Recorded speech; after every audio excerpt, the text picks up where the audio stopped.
It's time for high school sports on the NCW Life Channel. Today's broadcast of high school sports on the NCW Life Channel is presented by Harvest Valley Pest Control, Dick's Heating and Air Conditioning, Global Car Care, Confluence Health, Les Schwab Tires, Biosports Physical Therapy, Impact Auto Sales, the Highlander Golf Course and Grill, Town Toyota, Automocha, JDSA Law, and Weinstein Beverage.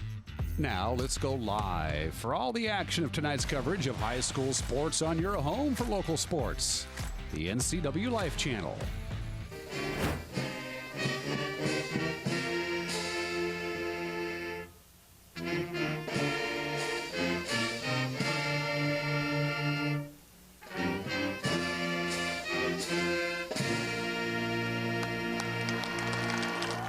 And welcome to Eastmont's Wildcat Stadium. Along with Grant Olson, I'm Eric Grandstrom here on the NCW Live Channel as we get ready for Big Nine football tonight and homecoming on top of it.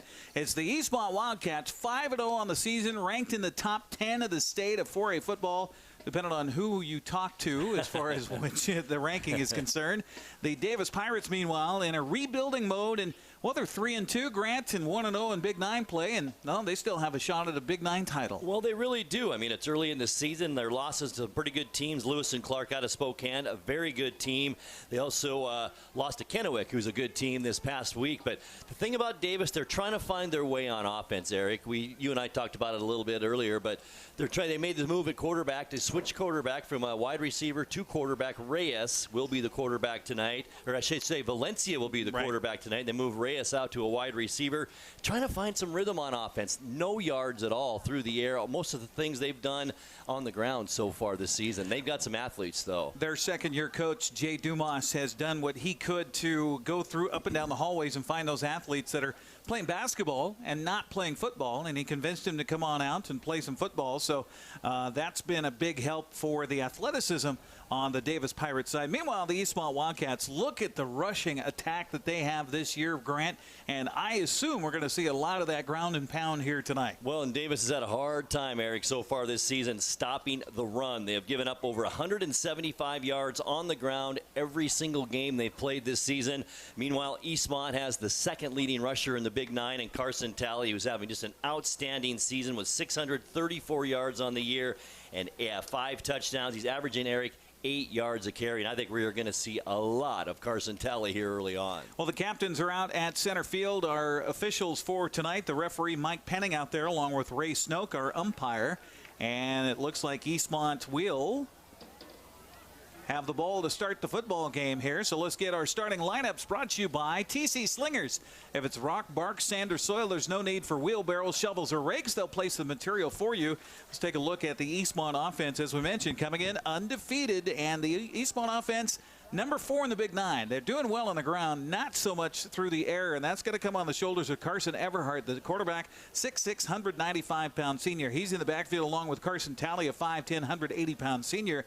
The other talent, if you could say that, here for Eastmont, Corbin Keys is a 5'9", 155-pound sophomore. He'll line up as a wing. So, too, will Austin Popoff, a 5'9", 185-pound junior. The wideouts, Dylan Esparza, 5'7", 140-pound junior, and Logan Easley is 6'2", 160-pound senior. All starts up front, as always. The center, Jonathan Corona, a 5'9", 250-pound sophomore. Andrew Snyder, a 6', 220-pound senior on one guard. The other guard, Andrew Swan, a 5'8", 220-pound freshman. That's right, freshman, getting the start on the offensive line. Meanwhile, the tackles, Jack Goodmanson, a 6', 200-pound junior. The other tackle, Tony Ortega, a 6'1", 250-pound senior. And sometimes you'll see the tight end in there as well. He'll line up as a wingback, too. It's number 8, Prater Brookover, a 6'2", 180-pound senior. That's the starting lineup for the Eastmont Wildcats. We'll get you the Davis defense after our kickoff here tonight. And teeing it up for the Pirates will be, as we look out there, number 25. We appreciate the Pirates in their announcer-friendly uniforms. Eric Garcia will have it teed up at the 40-yard line as we're about ready for football tonight on the NCW Live Channel. A high end-over-end kick. Got to come down to the 7-yard line, fumbling it back there, and then picking up 10, 15 on the return to the 20, and that's going to be about it on the return for the Eastmont Wildcats. And again, their number jerseys are very difficult Corbin to Keys, see. I think, Eric. Okay. To the 20-yard line. Wesley McElwain, though, so dangerous. We're going to see him a little bit tonight, too. Chance Garcia was on the return, number 18 here for Eastmont. So the Wildcats will have it first down.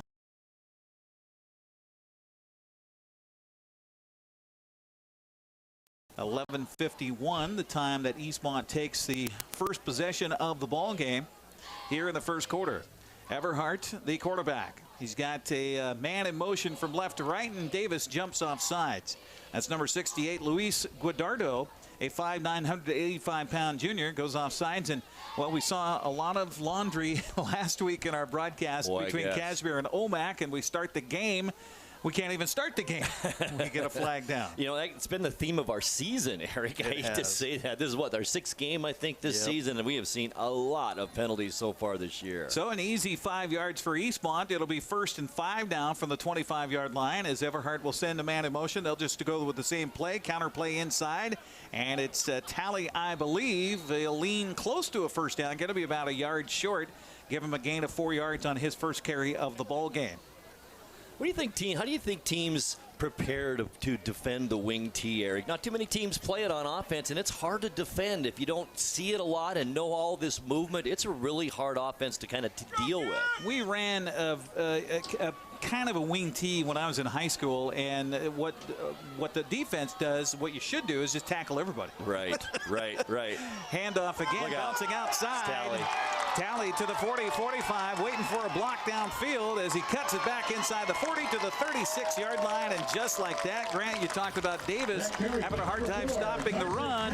And Tally takes it around the right side for a big gain down to the 36-yard line. 34 yards for Carson Tally. And what a great job on the right side of that offensive line by the Eastmont Wildcats. And leading the way that time was Tony Ortega, the big right guard.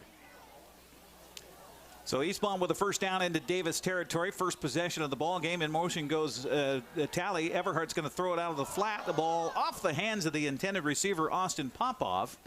And it was there. Popoff just, I think, took his eye off of it. It'll be 2nd down and 10 after the incomplete pass. And, you know, after a tough week that Everhart had last week in that game against West Valley, those are the passes you need to catch to kind of give your quarterback some confidence as you're moving down the field. Well, a good play call by Coach Don and the rest of the Eastmont Wildcats to give him some confidence, to try to get him some confidence with an easy pass play. 2nd down and 10 here. In motion again. They'll turn and hand it off to the runner. I think it's Tally again. He'll get it down to about the 30-yard line.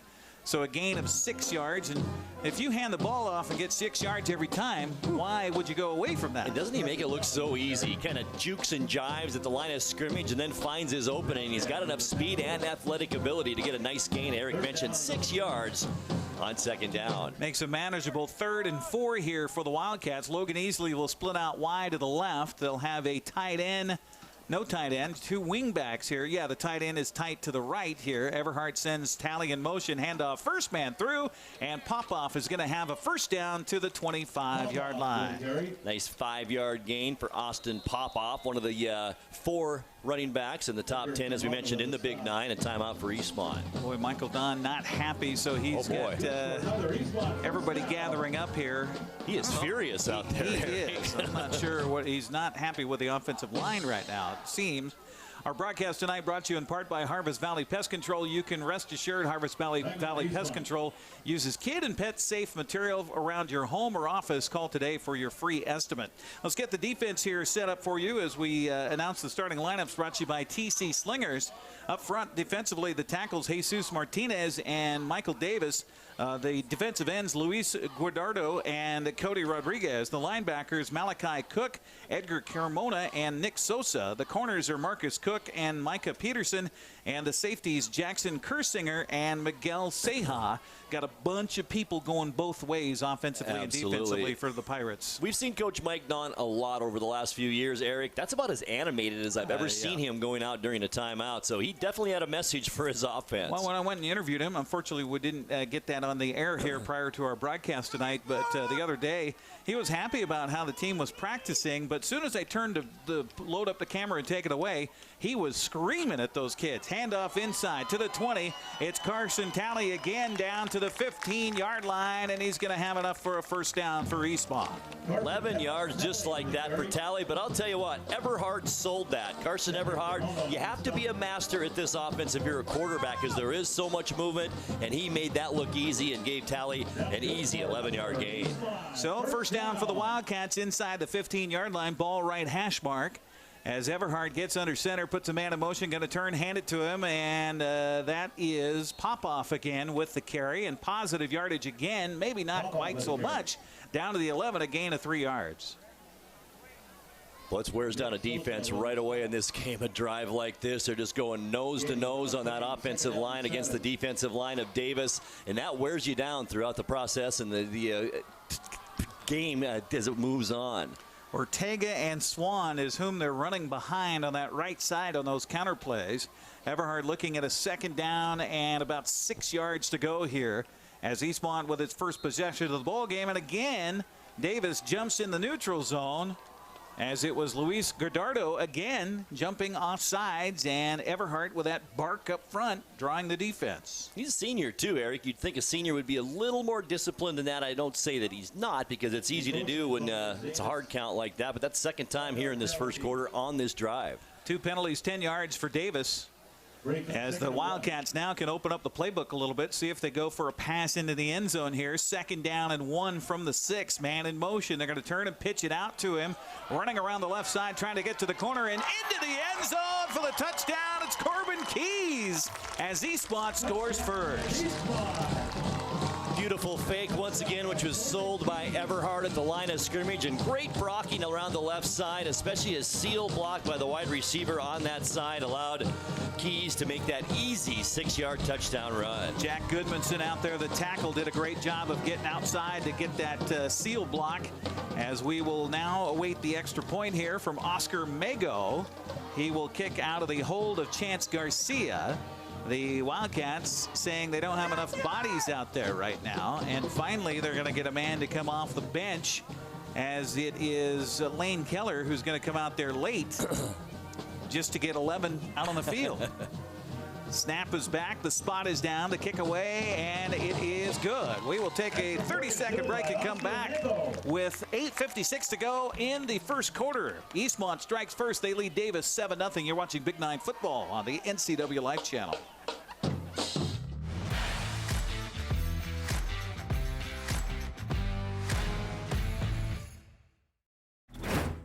Hi there, it's Les Schwab Tires.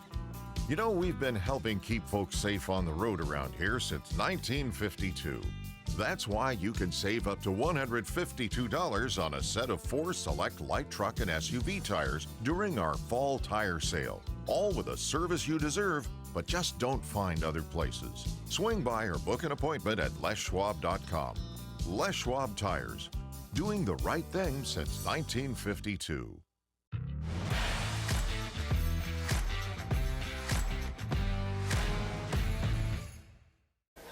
So Eastmont on its first drive of the game goes 9 plays, 80 yards, 2 minutes 45 seconds off the clock. The touchdown run by Keys, extra point up and good by Mago, and Eastmont leads it by a score of 7-0 over Davis. Pirates will get the ball back here on the kickoff, as teeing it up for Eastmont is Jeremy Gregerson. As he approaches a line drive kick, will skip down at the 11, bounce to the 5, and then go out of bounds.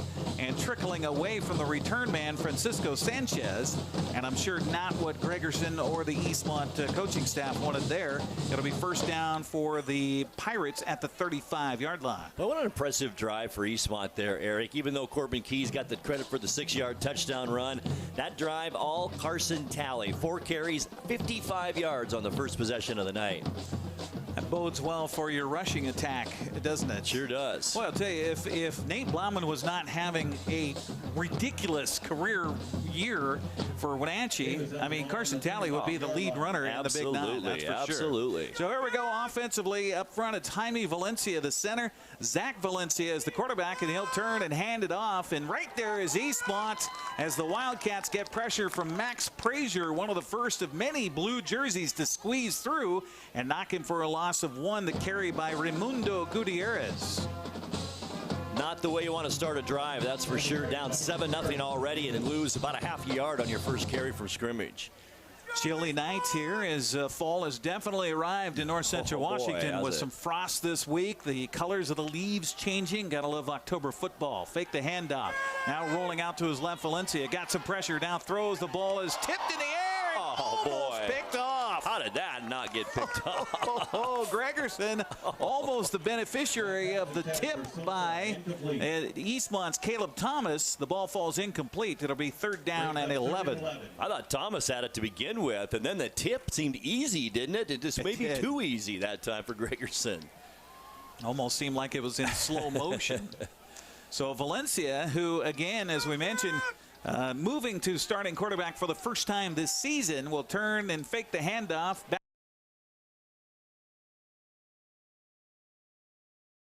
Line coming up with a sack. Caleb Garcia, the 230-pound sophomore, comes up with a big sack. That'll be a big loss of about 8 yards. Now they're not going to give it that many, about 5 yards on that sack. And I'll tell you what, the Eastmont defense, especially up front on the defensive line, dominating so far in this first possession. Well, and watch out for this return man, Wesley McElwain, back at inside his own 40-yard line to receive this punt. It will be punted away by Raimundo Gutierrez, or is it Marcus Cook? I think Marcus Cook is the punt man back there. Pressure by Eastmont. Boy, lots of it. Got it away, and a fair catch called for by McElwain. And wow, I've never seen him do that. He had a lot of room out there. Oh, boy. He will take the punt in and no return. Eastmont will have it. Good field position for their second drive of the ball game at their 42-yard line with 7:35 to go here in the first quarter of play. Eastmont leading at 7-0. What's so unusual? McElwain, a fair catch. As long as we've been doing his games, I can't remember him calling for a fair catch. That cold night, maybe. Yeah, you know. Hands a little chilly out there. 1st down and 10 for Eastmont from the 42. They're going to fake the handoff. Everhart rolling, now throwing. Deep ball, receiver. He had him. Threw him at the 25-yard line. The ball intended deep downfield for Hunter Rule, but no, incomplete, brings up 2nd down and 10. And what a fantastic call on 1st down by Coach Mike Don. You know Davis, as I mentioned, Carson Talley, 4 carries, 55 yards at first possession. Davis thought they were going to run the ball. What a great call by Coach Don. So 2nd down and 10, and Everhart still looking for his first completion, 0 for 2 so far, right? Yep. Everhart under center here. You got to think Eastmont will go back to the running game as they send a man in motion. They turn, hand it off. Look out! 50, 45, 40, running away from everybody all the way to the end zone for the 58-yard touchdown run. Eastmont, just like that, strikes again. Austin Popoff, was it? Austin Popoff with the run and the touchdown. Great blocking again up front by the Wildcat offensive line. And once again, Everhart at quarterback sold that. Davis very confused right now on defense, to say the least. Well, I thought this game would be one of two things, close or a blowout. Right. We're long way to go. We are. But it's looking good so far for homecoming night here for the Wildcats. That ball should have been blocked. Somebody got through wide open. I think it was Nick Sosa who got through the line, but no, the extra point is good. We'll take a 30-second break and come back with Eastmont leading at 14-0 with 7:19 to go here in the first quarter. We'll be back after this 30-second timeout.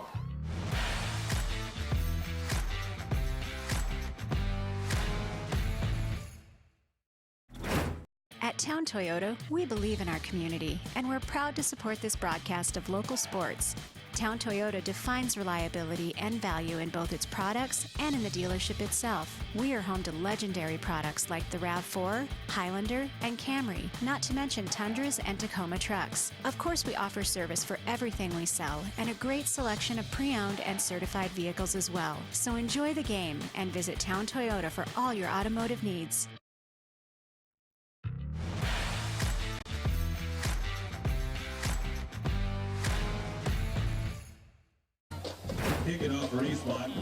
Our broadcast tonight brought to you in part by Dick's Heating and Air Conditioning, your comfort trained specialist specializing in commercial and residential HVAC systems, online at DicksHeatingWenatchee.com. So in kickoff, Gregerson gets a better foot into this one with a return man back at his own 7. Dropped the football, still looking for it, and then Eastmont comes and covers it!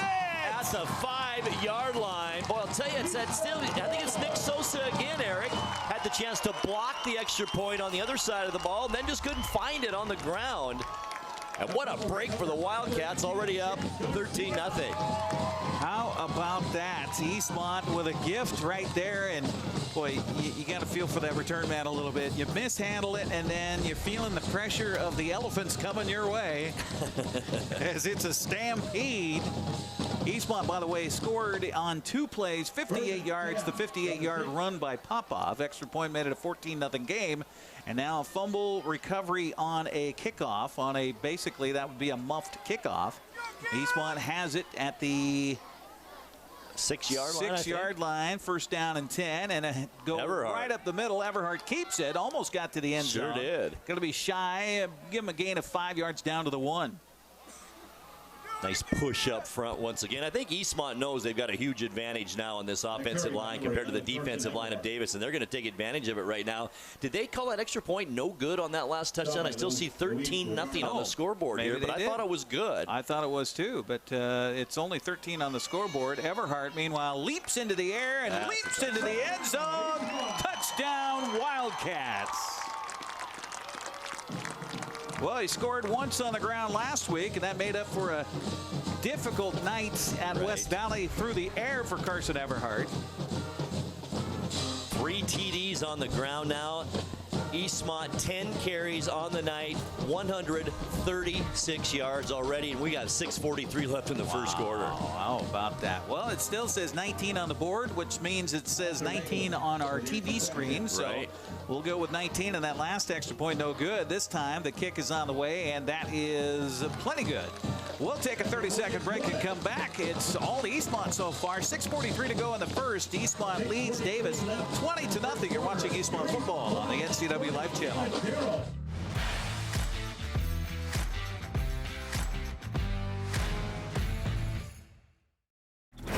My awesome is being able to share my passion for yoga. I found yoga in my mid-40s to help me kind of de-stress and calm down, and it actually changed my life. Washington Trust believed in me. I felt like, okay, they got my back. I'm gonna try this. I'm gonna go for it. It actually makes you feel like more brave. I do have a lot of awesome in my life. What's your awesome? Whatever it is, we'll help you get there.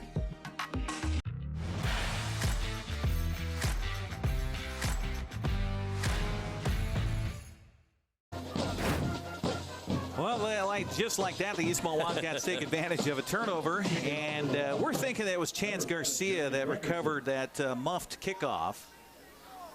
So we'll give it to him here, whether he got it or not. Just 2 plays on the counter for the Wildcats. Everhart runs it in from a yard out. And the extra point good makes it a 20-0 ball game. And it's Davis again trying to figure out the kickoff return here. Gregerson got a much better foot into his second, already his 3rd kickoff. We're still in the first quarter. This is a line drive going to be missed by the up man. Touched. And it was touched. It's a live football. He picks it up at the 2, and it's going to be buried down at the 5-yard line. Jackson Kurtzinger is thinking, what just hit me? The visiting Pirates, Eric, let's just be honest, they're a rattled football team right now. They rode the bus all the way up here. They get out here. It's cold. They're down 20-0 with still 6.5 minutes left in the first quarter. That's tough for high school kids to kind of overcome already in this game. It's almost like that National League Division Series Game 5 the other day where 10 runs in the first inning. You haven't even gotten your seat warm yet. Absolutely. So first down from the 5-yard line, but they do have some explosive players. They do. Very athletic wide receivers. Relax at all here. We'll see if Zach Valencia stays out there at quarterback. And it will be Valencia, and he'll be joined in the backfield here for Davis by Ricardo Acevedo. Looks like number 22 back there. And Valencia throws downfield. The ball overthrown the intended receiver. He was looking downfield for Tyler Gerard. Pretty good coverage for Eastmont. The ball thrown high as McElwain had him on one side. Chance Garcia had him on the other. Going to be 2nd down and 10. Davis is figuring out that they're going to have to get Valencia out the pocket and rolling a little bit. The penetration by the defense of Eastmont is so good and so strong up front that they're going to have to get him out of the pocket. So again, in the shotgun, standing at his own goal line. You never like that if you're on offense. Is Valencia. He gets a snap, turn, hands it off to his running back who's trying to get around the corner. He stumbles, capes his feet, and maybe got back to the line of scrimmage. That's it. No gain for Ricardo Acevedo, the 5'11", 170-pound sophomore whom I never saw in any of the film that I studied. I don't even. He's got a couple. He rushed it 5 times for 3 yards last week against Kennewick, but that's about all. Just trying to maybe find something that's going to work here tonight. Nothing has so far. 3rd down and 10 from the Davis 5 in the shadow of their own goal line. Back to pass Valencia. Now he's going to scramble through the pocket, try to get away, and barely got out of the end zone. Almost a safety back there as Eastmont converged and takes him down at the 1-yard line. Wow, was that close right there. Right at the goal line, Valencia did step out, and now Davis facing a punt with not much room in the back of that end zone. That will go as the 2nd sack of the night for the Eastmont defense, as again they're just pinning their ears back up front. Back to punt it away will be Raimundo Gutierrez. He'll stand just inside his own end line. Boy, it's going to be tough. Snap is back, punt is away, and he just wanted to get rid of that football. As McElwain will take it in. Excuse me, the return man is McElwain. There we go. Nice McElwain block at the 24. Oh, it shouldn't be a flag. 15 to the 10. He's spun out of bounds and maybe going to get another flag here. Wow. As we will. We'll have another flag. It'll be against the defense on a play out of bounds as they swung McElwain towards the track on the far side of the field. So we'll have a block and we'll have 15 after the play was over. So administration here will be 10 yards from the flag on the hold on the punt return, and then they'll turn around and march it back 15 the other way because it's a dead ball foul. Pretty late flag on the line judge on our side of the field, that's for sure, the side judge, but the officials are going to put that flag down at the 22-yard line. So it'll be 10 yards from there. So the net will be 5 on the penalty, if you will. Right. But they'll administer both, or should anyway. Boy, McElwain, such an explosive player, a dynamic football player. When he touches the ball, he's something, and he's something on defense. It's just an all-around great football player. So there you see the hold call. Did they wave off the other flag out of bounds, is the question. Or were they both throwing flags on the same block? No, there was I saw the official on the sideline over there grab for, he was out of a flag because he'd already thrown his flag. And so he picked up a beanbag and threw it up in the air. That's what you do technically if that's the case. But no, there's no flag on the spin out of bounds. And I thought there should have been. That was extracurricular spinning. I mean, he didn't go to the ground, but still you just can't have that. 32-yard line. They're just going to administer it from there. So after the punt, Eastmont will have it at the 32 of Davis. First down and 10, 4:58 to go here, and a handoff inside, and not much happening this time around. One of the few times there's only a gain of about 2 yards for Eastmont up front on the rushing attack. And having a heck of a time seeing numbers out there, Grant. That was Tally. It was Tally? On the rush, yeah. Okay. Difference in the game, Eric, 130 total yards so far for Eastmont, minus 10 for Davis so far in this game. got 5 players on the Eastmont sideline holding up placards for the offense. Only one of those has anything to do with the play, or maybe none of them. Maybe none. You're right. Maybe none. 2 receivers wide to the right here for Everhart on this 2nd down and 8, and he'll fake the handoff, throw out the flat, but we got flags down. They blew this one dead before it could begin. So that typically is against the offense. Had so much run. I'm sorry, Eric. Man, he'd still be running. They're playing off of him so far. Jackson Kurtzinger, the defensive back on that side, at least 10 yards off of Esparza there, and he had a lot of room to run if that play would have run. Well, it looks like they're going to wave the flag off. I'm not sure what exactly the call was there. So your guess is as good as mine. I said it's unfortunate for Eastmont because that was a big gainer. So 2nd down and 8 over again. Everhart from the left hash mark. Gets the pass from center. Going to shovel it out. Maybe a double pass here. No. And torn down from behind. There's going to be a horse collar on the play as the tackle is made by Nick Sosa on Talley.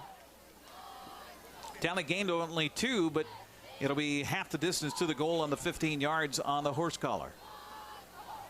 And the reason that the player, Sosa, was able to catch Talley because that pitch from Everhart just a little bit behind Talley, that slowed him up just enough for the defense to kind of converge on him. It was a little behind him and a little high as well, so he wasn't able to get his momentum really going. They'll administer this penalty from the end of the run. Here's the official with the notification. Horse collar against the defense. And half the distance. That's the next thing we got to do with these televised games. We got to mic up the referee. We should, absolutely. So after the penalty, it'll be 1st down for Eastmont. And let's see, that was at the 27, so about the 13-yard line. I got an idea. We could just have Dan Kuntz with a live mic down there, and every time there's a penalty, he can just run out there and hold the mic just up. Hold the mic in front of him. I'm sure he'd stay warm, right? As many penalties as are thrown in the games we've been doing, I think Dan would be spent by the end of it. He would be busy. 1st down from the 13 after the penalty against the Pirates. They've 40 yards in penalties already against Davis. Fake the handoff, throw out the flat. The ball caught by Popoff. He's submarined down at the 10. Will tumble down to the 9-yard line. And finally, Carson Everhart able to complete a pass. And Coach Michael Dunn still not happy about whatever's happening there offensively for his football team. I like the way that play was drawn up as well. Popoff, it was a nice defensive play by Davis to stop him, or else Popoff would have been down inside the 5-yard line. Gain of 4 yards on that one to the 9. Brings up 2nd down and 6 for the Wildcats. As they'll send Logan Easley out wide to the right here. Is that McElwain out there as well? Looks like it might be. No, it's not. Everhart rolling to the right, looking for somebody to come open in the end zone. He's going to throw the ball. It's going to be tipped and then incomplete as Everhart was running out of real estate there. Sosa was giving him chase. He was looking downfield for Dylan Esparza. Pass is incomplete, brings up 3rd down. And as he was running out of real estate, he was running out of time to find a wide open receiver. I think a little bit sooner on that pass, and it may have been a touchdown for Eastmont. Well, you had a dragging tight end coming across. Right. Prater Brookover. It's a good thing he didn't throw that, though, across his body like that, because there was a lot of white jerseys in between he and his receiver. 3rd down coming up for the Wildcats as they lead it 20-0 with 2:49 to go here in the 1st quarter. They're going to pitch it out again. And Talley trying to find the corner, and he will. But there's a flag down, so that's going to wipe this one out for Eastmont. Might have been Talley right down there at the cone with the hold. Yeah. Excuse me, the carry by Eastmont was Austin Ruffins, who went into the end zone. The flag is down right at the 1, almost at the goal line. So that's a penalty that will be marked off from the point of the foul. Holding called against Eastmont. Would have been enough for a 1st down. Well, it was a touchdown, for goodness sakes. But 10 yards from the 1-yard line. We'll take it back to the 11, so that will be a net 3rd down and 8 coming up for the Wildcats. And I don't know if you've mentioned it, Ari, but Austin Ruffins, a freshman, 6-foot freshman who can fly out there and has been a great player for Eastmont. And we expect big things from him in the future and the rest of this season. 14 years old. Isn't that something? Everhart under center sends a man in motion. That's Ruffins. He'll fake the pitch to him, then throw over the middle. The ball is behind his intended receiver, and a flag comes down. It's like the as the pass was intended in the end zone here. And Logan Easley, the intended receiver, the defense was right there. Ball thrown behind him. But I think we're going to get pass interference against the defense. It's on Xavier Guerrero, the 5'10", 160-pound junior back there. Another break for Eastmont. So pass interference defense. That'll be half the distance to the goal from the 11. So they'll take it down to the 5.5-yard line. The third down that won't end. It's the truth. So third down and about 2 yards to go. Need to get to the 3 for a first down. I'd just run Everhart right up the middle like they did on that last possession from about the 6. 45 yards penalties in against Davis here. Everhart again, man in motion, turn, handed to Talley. Talley dancing towards the end zone. He's got the first down for sure, but does he have 6? No, he's down at the 1. That'll be first and goal from there. Another 5 yards for Talley. Makes it look so easy. Approaching now 70 yards here in this first quarter on the ground. As they rewind the clock, 2:25 and counting here left in this first half of play. Austin Popoff is right behind Everhart, who goes under center again, sends a man in motion, and we're going to get a penalty flag down again. Imagine that. Lord, have mercy. The crowd's not happy either, by the way. No. Lots of penalties this season. That's the third penalty on Eastmont for 25 yards in this first quarter. So that'll take it back to where it was just moments ago, back at the 11-yard line.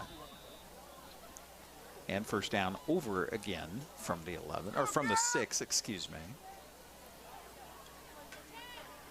So what do you dial up? This seems like the whole momentum of the game has just died here. It has.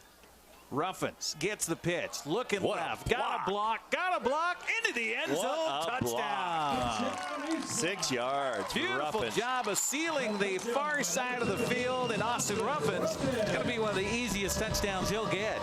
He's so quick. We mentioned the speed, just the youngster, as Eric said, only 14 years old, found the edge and a great block once again to spring him. And Eastmont, just like that, up 26-0.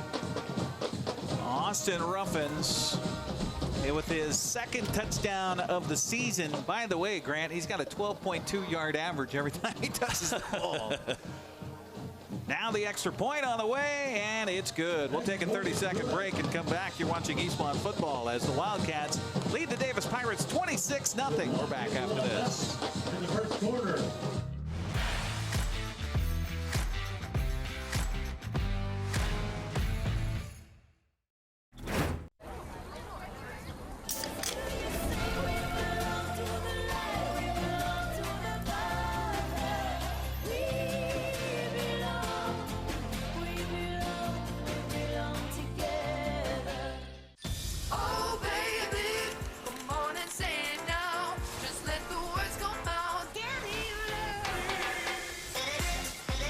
No calories, no sweeteners, all smiles. Bubbly sparkling water. Crack a smile.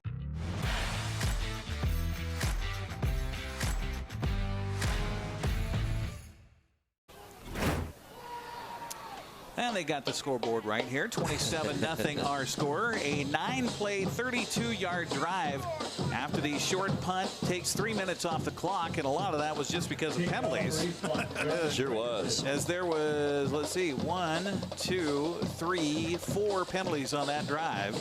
Eastmont up 27-0. Thanks for joining us here on the NCW Life Channel. Jeremy Gregory has the ball teed up here for the Wildcats. Gregerson, I should say.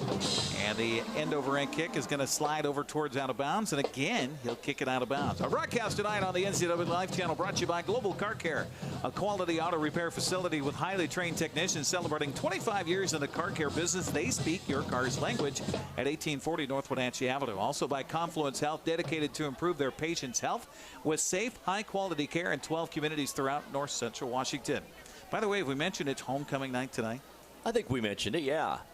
So homecoming, Now, you went to a tiny little school. I did. You played 8-man football? We did. Is that right? So Yep. what was homecoming like for you guys in Havre, Montana? No, Joplin, Montana. Joplin, Near okay. Havre, Okay. yes. All right. I mean, it was like any other school, just a little bit smaller, of course, a few less candidates and a few less people, but it was the same kind of thing. Okay. We got to ride around in cars and stuff. Nice. Yeah. Nice. It wasn't a combine or It wasn't a anything like that. combine. We Okay. kept those on the farm. One of the most positive plays of the game here on a scramble out of the backfield here by Valencia as Zach takes it ahead for about 5 yards out to the 40-yard line.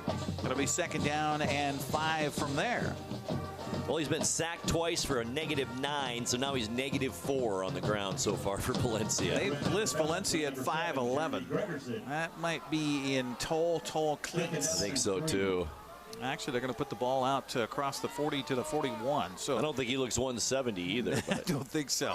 Handoff. And fake. nothing. Oh, he kept it. I'm sorry. To the 45-50 and completely faked me out and takes it across midfield into Eastmont territory on a great run by Valencia. Couple keepers in a row for the quarterback, and Davis has their first down of the game. About 14 that time for Valencia. It was a nice fake, and maybe they figure that's how they're going to get things done here because no time to pass because of the Eastmont penetration. They're just going to keep it on the ground. Jose Reyes, the former quarterback, split out to the short side of the field left. Back to pass goes Valencia. Wants to throw right and does so. The ball caught over there at the 40, and then up the sidelines he dances inside the 30 to the 28. Ball caught over there by Jackson Kurtzinger, one of the lead receivers here for Pirates on the season, and another first down. Another 17 yards that time, and a nice pass by Valencia, and a nice route, too, by Jackson Kurtzinger, as Eric mentioned. Kurtzinger coming off a game where he had 4 catches for 56 yards last week in a loss to Kennewick, but he's had some big games. Valencia back to pass, got pressure. Oh, helmet to helmet going to be called here. We may have an ejection on this one. On the hit in the backfield here by Eastmont, as he absolutely nailed the quarterback, and we're talking about Caleb Thomas here, as he went face mask to face mask with Valencia, and by the way, the pass incomplete. Wow. I'm not sure if he did hit him head to helmet. I'm not sure. I thought it was maybe. Oh, no, it was absolutely helmet to helmet. Absolutely. And that's a half the distance to the goal penalty against Eastmont. That'll be Eastmont's 4th penalty in the ball game. And from the 29-yard line, they'll put it down at the 12, which, oh no, 14-yard line. There it is. Okay. Well, Eastmont #1 in the Big 9 in defense so far this season. We'll see if they can live up to that here now. First down from the 14, and we got bodies moving, and yet another yellow hanky will come out of somebody's pocket because Davis is moving without the snap of the ball. The ball just stayed right there on the 15. Kind of have to have that snap of the ball happen before you can start to do anything. False start called against Davis. So penalty. The story for the game here. Yes. 6 penalties, 50 yards. We got 10 penalties. We're not even out of the first quarter yet. Minute 18 left as Eastmont leads at 27-0. We appreciate you joining us here on the NCW Live Channel. After that penalty, they'll put it back at the 19-yard line. So first down of 15 from there, ball right hash mark. As Valencia will break the huddle. Again, Ricardo Acevedo is beside him in the backfield. Gets the snap this time. Here comes the pressure. He's going to step up and get away from one man, but then be consumed at the 28-yard line. Wow. Wildcats all over that play, and another sack. That's the 3rd sack by the Wildcat defense here tonight. Well, I was just going to say, if Davis did a nice job on offense on that play, that they were starting to control the defensive line a little bit of Eastmont, but then that happened where it was just a simple 4-man rush, and they got plenty of penetration enough for, once again, a big sack of 8 yards on Valencia. Give that basically credit to a team sack there, as there were red and blue jerseys all over the backfield. They lost back, so it's now second down, about 20 yards to go. They barely get the snap off in time for the play. Throw downfield, the ball, and we're going to get a flag down. Another one. I know you're surprised about this, but Oscar Calvillo bounced into the intended receiver, Tyler Gerard, and we'll have pass interference against Eastmont. Boy, just when Eastmont kind of had them where they wanted them, back maybe out of field goal range, and then another penalty. And it didn't have to happen. I don't think that pass would have been caught anyway. Nope. So from the 27, we'll get another half the distance penalty. Making our umpire do a lot of math tonight. They'll put it at about the 13, I think, with the penalty. This is where you depend, if you're an umpire, you depend on your side guys, because they're supposed to help count it off for you. So they're supposed to run down the line judge or the head linesman. They're supposed to run down and then square in to help you with your spot if you're not doing the numbers so well as an umpire. Well, that'd be me. Yeah, man. I really counted on my guys. So it'll be second down over again from the 12-yard line after the penalty. Counter. And again, a counter play, and this time the run is by Gutierrez, and not much happening there. And guess what, gang? Another flag down. That might be a face mask over there. Right on the sideline. Number 18, Chance Garcia with a stop. It was a gain of a couple of yards, or actually, yeah, gain of a couple of yards to the 15, but we'll check the penalty flag. Man, oh man. Oh, goodness.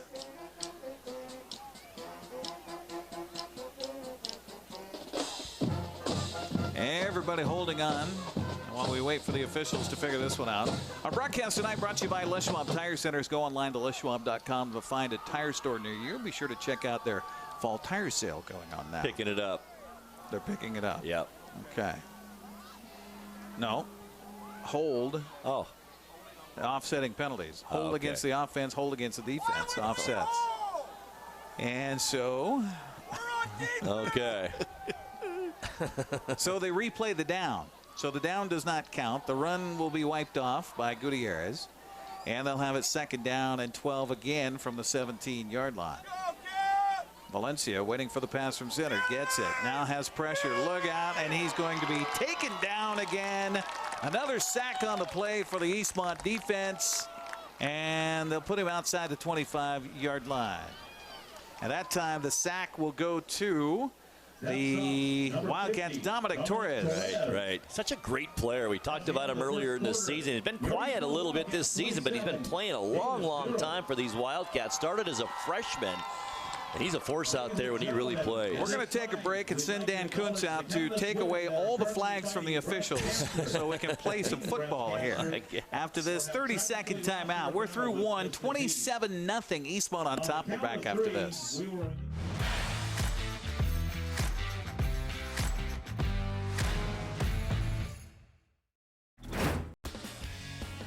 When you call Dick's Heating and Air Conditioning, you get 35 years of experience and customer service in the Wenatchee Valley.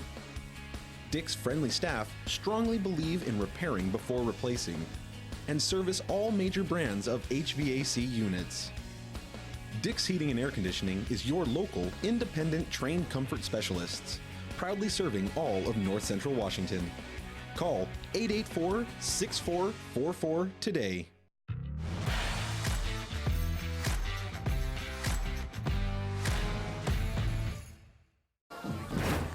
Well, we come back with the scene of pink balloons that are heading into the heavens on this Cat for a Cure night in recognition of Breast Cancer Awareness Month here in the month of October. And quite a scene here as the balloons lift their way helium-filled through the night sky, and they'll probably be landing on the roof of the high school with the cold temperatures. So Nick's going to have a long weekend cleaning balloons off the top of the building. But nonetheless, fundraiser for Wellness Place. It does fantastic work here in the Wenatchee Valley. It'll be a third down coming up for Davis. Back at the 26-yard line after the sack, the fourth of the night for the Wildcat defense, as Eastmont leads it 27-0 as we get ready for this new quarter, and we're hoping fewer penalties. Back to pass, Sanchez. Steps, throws, looking for the end zone, and incomplete. Almost picked up and almost out of the end zone, too. Good coverage downfield. Wesley McElwain was there for Eastmont. Pass intended for Sanchez downfield. It'll bring up a fourth down here for Davis. Trailing at 27-0. You got a fourth and about, 20 yards to go. Go for it. You got to. I don't see what else you can do. I mean, it's not that bad a position if you don't get it for Eastmont at the 26. You just have to.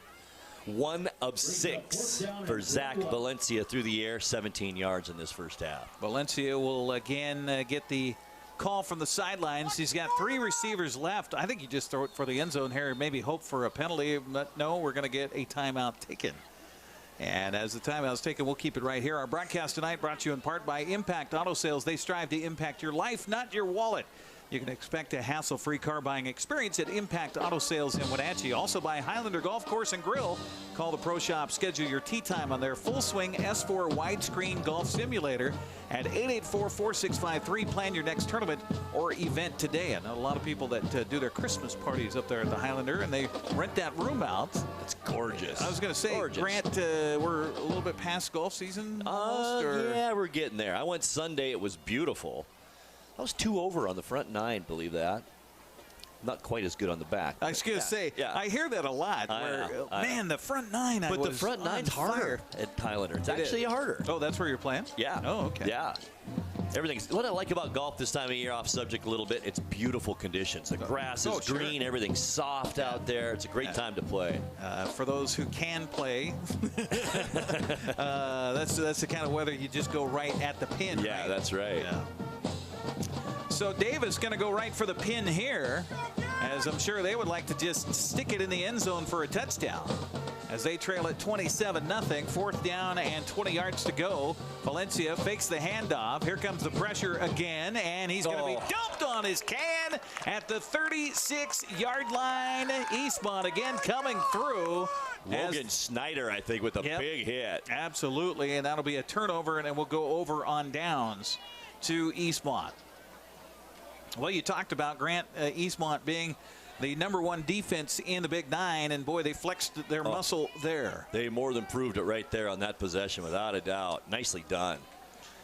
So the drive goes for naught. It was a decent drive. We've got to give Davis some credit there, because they had not done much prior to that. Eastmont will get the ball with 11:46 to go here in the second quarter.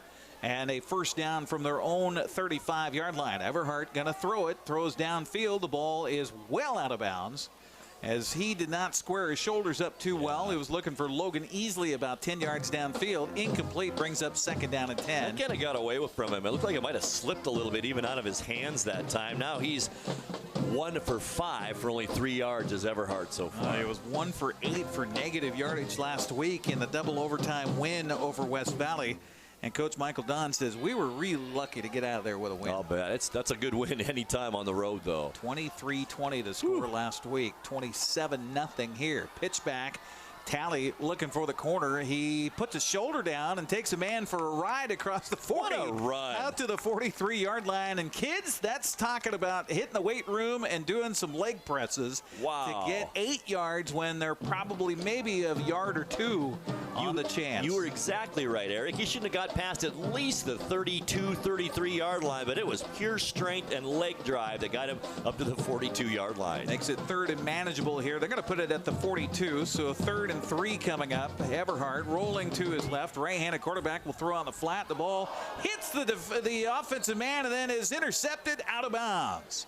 They're going to give it to him. Nope, they said he's out of bounds. Incomplete on the pass as it hit Logan. Right in the face. Logan hit him right in the face mask, and Logan Easley had no shot at that. And meanwhile, the ball nearly picked off by Nick Sosa. But they say he was standing on the sidelines when he corralled the ball. So Davis almost got a big break there. That would have been such an easy first down, too. 42-yard line is where the ball will sit, and Eastmont will punt it away for the first time here tonight. And it will be Hunter Rule to punt the ball away, standing inside his own 30-yard line. Back to return is Miguel Ceja, 5'8", 155-pound senior. So the first punt of the night here for Eastmont. And now a flag down, and we're going to get 5 yards for a delay of game. Why not throw that in the mix, too, right? We've seen a little bit of everything. We've had a plethora of calls here. 5 penalties, 43 yards now against Eastmont. So we have the penalty before, and we've had a penalty on every single possession. I think, well, we have. Yes. Every single possession has had a penalty in it. Several in each possession. That's what you call not a clean game. Right. So the pass from center is good. The punt away. Nice spiral by Rule. Kick. Gorgeous kick, and it will take an Eastmont roll and be down out of bounds at about the 15-yard line. How about that punt by Hunter Rule?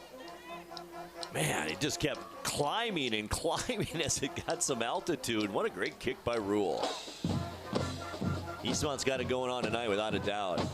So a 42-yard punt and no return, as it stands at 27-0 with 11:17 to go in a very long first half, and that has everything to do with the plethora of penalties, as you mentioned, Grant. Yes. Our broadcast brought to you by Town Toyota, your automotive home to quality and reliability in North Central Washington.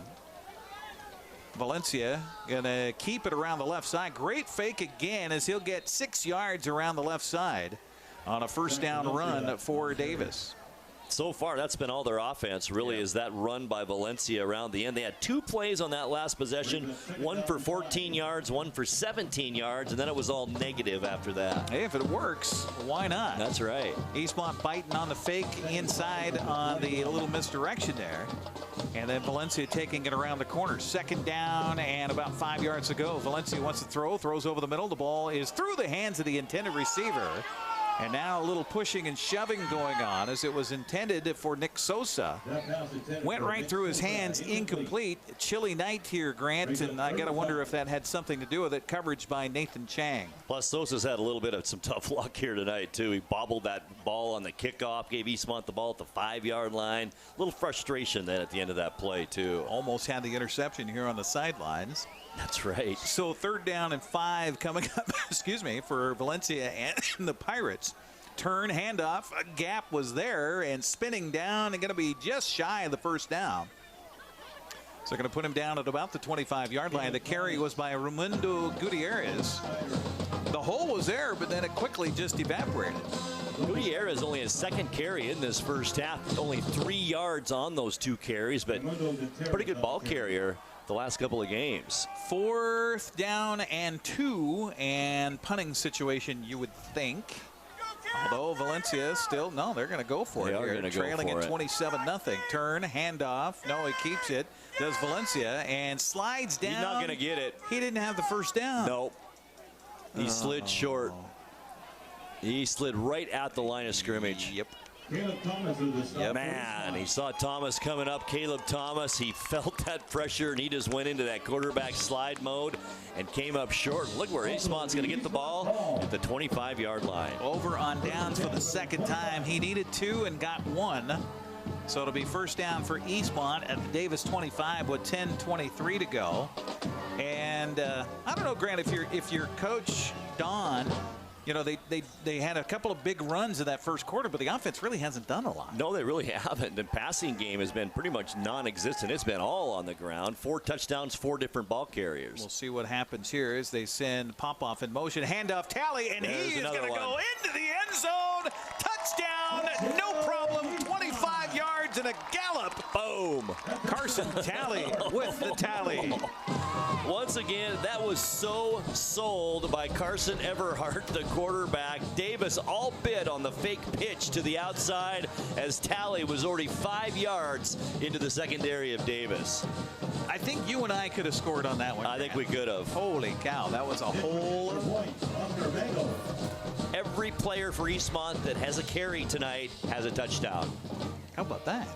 Now there's a stat for you. Right.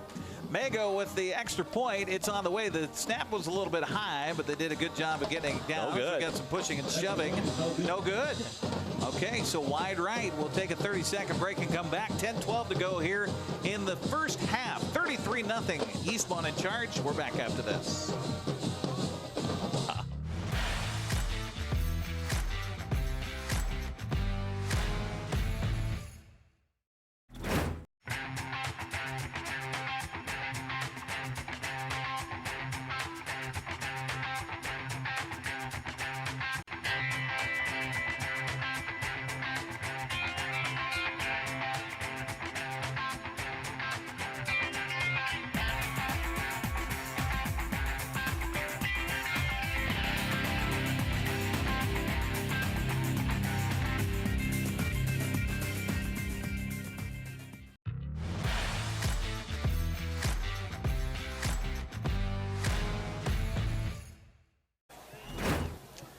Welcome back here to Wildcat Stadium, where Eastmont in control on homecoming night tonight, leading at 33-0 with 10-12 to go in the first half.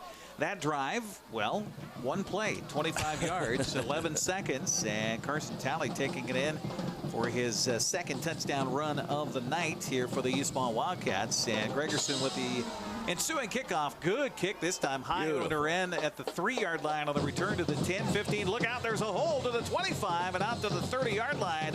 Good return that time by Tyler Gerard, the 5'11", 154-pound junior.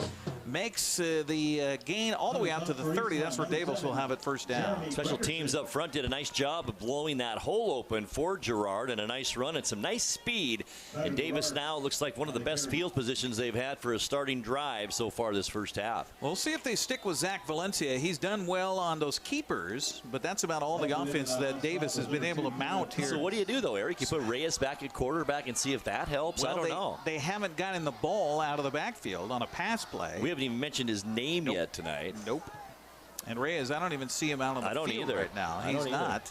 As it's Valencia in the backfield, and back behind him again, Acevedo. They're going to turn, fake the handoff to him. Look out, here comes the rush, and they're going to take him down for another sack on the play. This time, Eastmont's Caleb Thomas comes in for the stop for the Wildcats. 9-yard loss on that play. I'm going to have to add up these negative yards now for Valencia. I think that's what, the 6th sack here in this first half at least. I haven't been keeping track, but there have been a lot of them. 5 sacks on the night for Eastmont's defense. I think we may have negative totals here for Davis in this first half if it continues like this. Turn, handoff, left side, and bouncing off a couple of players. Fumble is Acevedo. The ball came out, but I see nothing but white jerseys down on the field where the ball came out. And it will be 3rd down coming up for the Pirates. Gain of about 4 for Acevedo. So to the 20, almost the 25-yard line. Eastmont doing a good job of staying tough up front. I think somebody just stripped that ball out when Acevedo was standing up still trying to get some more yards, and it was stripped. Kind of surprised I didn't hear the whistle before, because his momentum was definitely stopped. This time it's Gutierrez in the backfield along with Valencia. Got pressure, rolling out, nobody open, throws downfield. Now he finds a receiver, but he dropped the football. Marcus Cook had to hit him right in the hands. He would have been short of the yard to gain. And a 4th down coming up for Davis in another punting situation. Boy, unfortunate there. 1 now for 8 for Zach Valencia for 17 yards. Don't hold your breath, Grant. Don't hold your breath. We're not through this series yet. That's true. But we could be through 2 series in a row without a flag. Ooh. I know. I shouldn't have said anything. Nope. Shouldn't have said it. Ball is going to come back to the punter. High snap, but the Cook does get it down. Spiral kick will be returned here. No, a fair catch again by Wesley McElroy. That one made a little more sense, though. He was a line drive. A little more pressure that time. Up big 52. Cody Rodriguez coming in on him. So that'll be a 27-yard punt with no return. And Eastmont will have it first down and 10. 8:42 to go here in the first half. All Eastmont here as they'll have it at their own 48-yard line. 33-0. Our broadcast tonight brought to you by Automoca with visit one of their 6 locations in the valley, including the only Automoca with inside seating on 5th Street across from the college. What's your Automoca emergency? Well, no emergency definitely, but I know Eastmont would love to have things clicking a little better here offensively. Empty backfield for Carson Everhart. Back to pass. 3 steps, now steps up. Wants to run, maybe, still looking for somebody, and now he'll take it himself along the far sideline. Into the Davis bench he'll go with a gain of about 6-7 yards to the Davis 45-yard line. The old saying, Eric, he made something out of nothing there. His speed got him around that outside. He is a good rusher with the football, too, and actually turned it into a pretty decent gain of about 6 yards. 2nd down and 4, but again, give credit to Davis. They had it covered downfield. There's nobody to throw that ball to. Absolutely. So now Everhart will come up under center. He'll have a wing back to his left, a lone running back behind him. Send a man in motion. That's Ruffins. They'll pitch it to him around the left side. Got blockers in front. Look Steps out. over a man at the 40 to the 35, 25, 20. And now finally tumbled out of bounds at about the 11-yard line. How about that run here? And I'll have to check myself. It's Corbin Keys on the run for Eastmont. Keys 35 yards on that gain, and Eastmont back in business inside the red zone of Davis, now down at the 10-yard line. Another touchdown, Eric. We have a 40-0 ball game here. That's incredible. Logan Easley will split out wide to the far side of the field here. And you got to think run the football. As Ruffins will go in motion, they'll turn, hand it off to Popoff, who was lined up as the tailback here. And he'll get a short gain on the play down to about the 6-yard line. I mentioned earlier before the last touchdown, 5 different ball carriers for Eastmont in this first half. All 5 have a touchdown. That's incredible. Carson Talley out there. He'll line up as the wing back to the right. They love to go with that counter play to him from that wing position. We'll see if they do that here. That would be to the short side of the field, however. Everhart under center, sends a man in motion. That's Ruffin. They're going to turn, hand it to Popoff again. Popoff driving his legs inside the 5 to about the 4-yard line. Going to bring up 3rd down and goal. Of course, it's homecoming coming up at halftime. Besides the usual stuff we do with a recap of the first half and some halftime statistics, we have the royalty will enter here with looks like it's all Jeep convertibles from Town Chrysler. Jeep, pretty cool. Dodge, Wrangler, and all the rest of them. Turn, handoff again is Popoff. He kind of stood up at the line of scrimmage, a little penetration there by Davis, and they gang tackle him back at the 8. Yeah, not going to give him forward progress back to the line of scrimmage. Yeah. It'll be 4th and goal from the 4. Eastmont going to go for it here as the clock runs with 7:25 to go here in this first half of play. I like the call. A field goal really does you no good right here to make it 36-0 compared to 33-0. You might as well get a touchdown if you can. Sure. So the big center, Jonathan Corona, comes up and squats over the football. Everhart will come in behind him here on a 4th and goal from the 4. Man in motion again. They're going to turn and pitch it out and turn in the corner and getting a great block into the end zone for the touchdown. Corbin Keys will find the goal line, and a beautiful block on the left side by the tackle over there, as well as I think Logan Easley had the corner. Great blocking, and the line has been doing just an outstanding job all night long, and a nice run once again by Keys, his 2nd touchdown of the night for the Eastmont Wildcats. Now we got Keys on a 6-yard touchdown run. Right. We've got Popoff on a 58-yard touchdown run. Everhart from 1 yard out. Ruffins on a 6-yard touchdown run. Talley on a 25-yard touchdown run, and now Keys, and the extra point, as I was looking down on my paper, is up and good. No. Is it? It still says 39, so I think that's they missed 3 he's missed then tonight.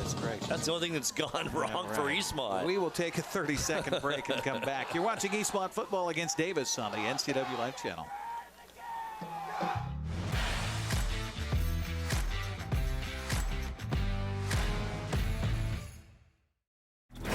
What's your Automocha emergency? It's a Frappuccino mocha with whip. The espresso shakes are my most favorite because I can get any flavor. Peanut butter chocolate Frappuccino. Definitely the espresso shakes. My favorite is the mocha Frappitas. A peach Red Bull.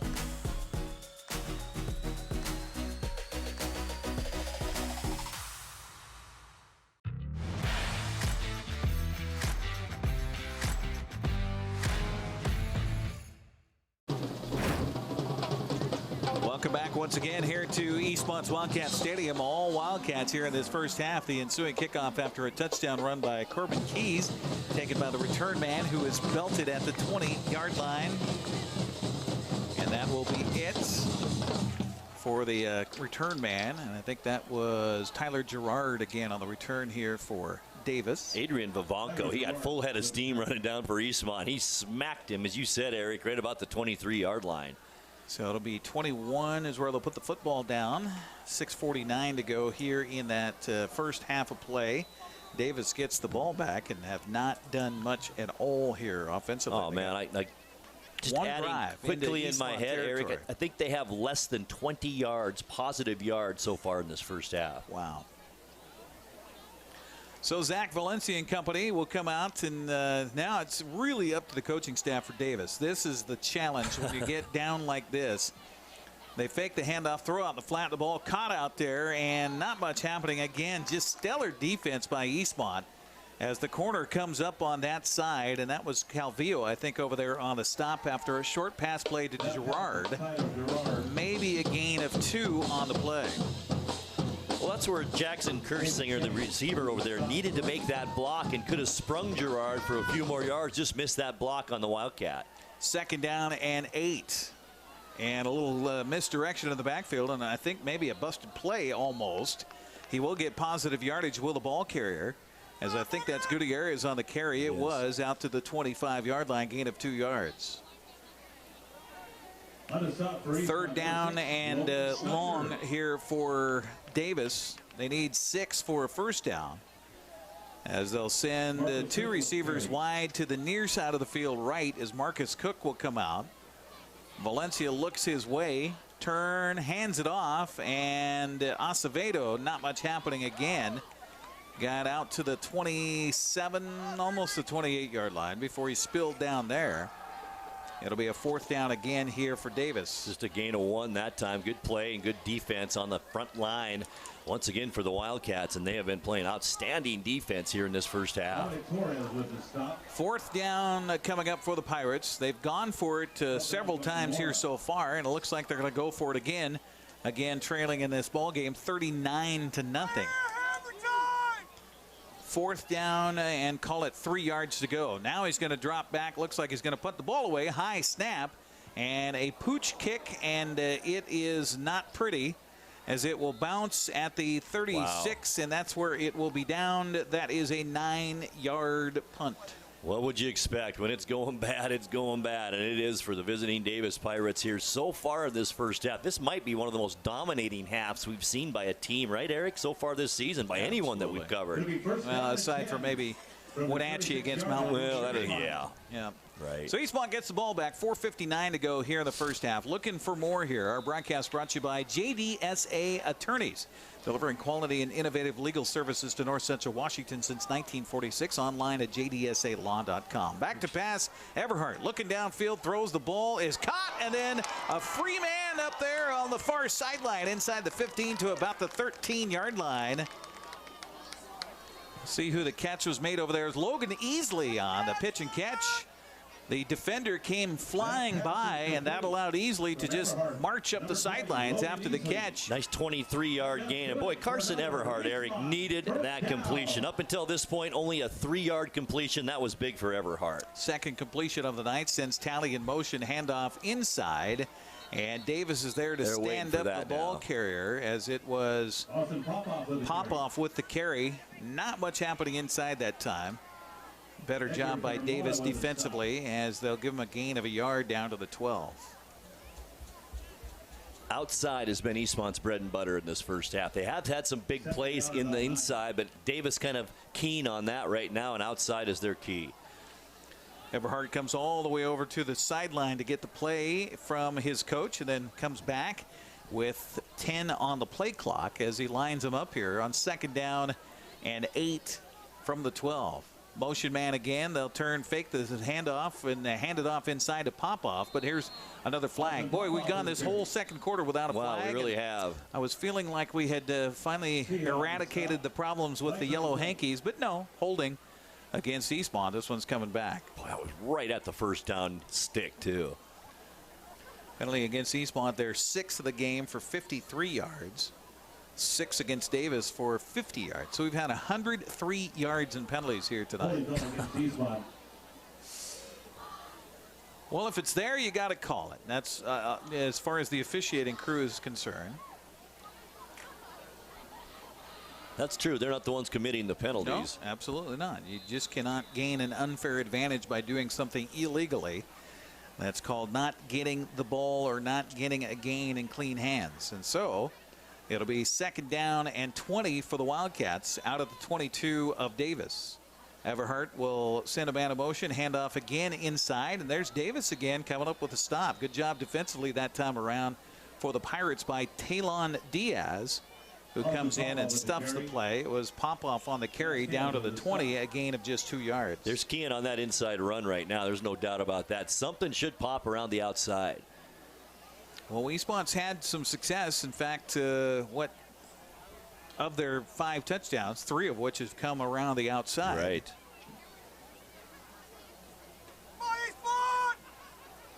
Third down and long. Need to get to about the 3 for a first down.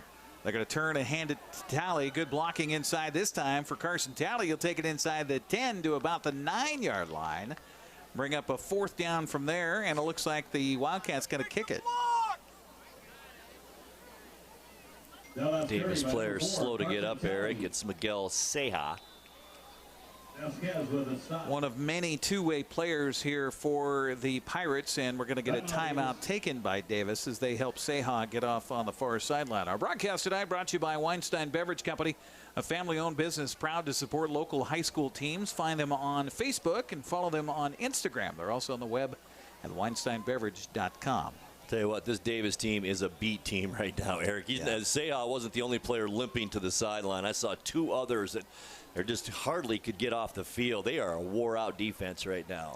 Well, if you're Coach Michael Don, who's out there talking to his team in the huddle right now, you're saying we need to block well. And that's what he's doing right now. He's going through the motions of saying, okay, when the ball is snapped on the extra point or on this field goal, you step in to cut down those lanes so that the guys can't get between you. He has not been happy with the blocking scheme all night long.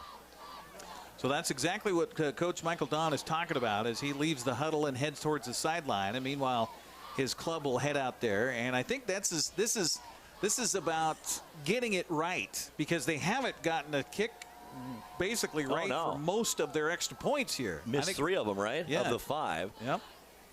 And so Mago will put the tee down at the 16, so a 26-yard field goal attempt to try to recoup 3 of those missed extra points. Snap is back, spot is down, blocking is good, kick is on the way, and it's good.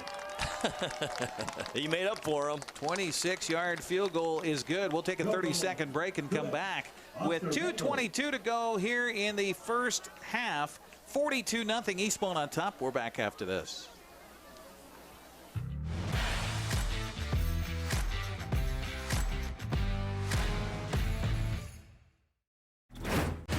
When the people you serve are your friends and family, you see the world a bit differently. You understand that your survival depends on the health and strength of your relationships. Your word is your reputation, and that doing the right thing is the only way of life that matters. At Confluence Health, we remain humble. Trust is a gift that is earned, a privilege, an honor. And we remain grateful for the trust you place in our hands.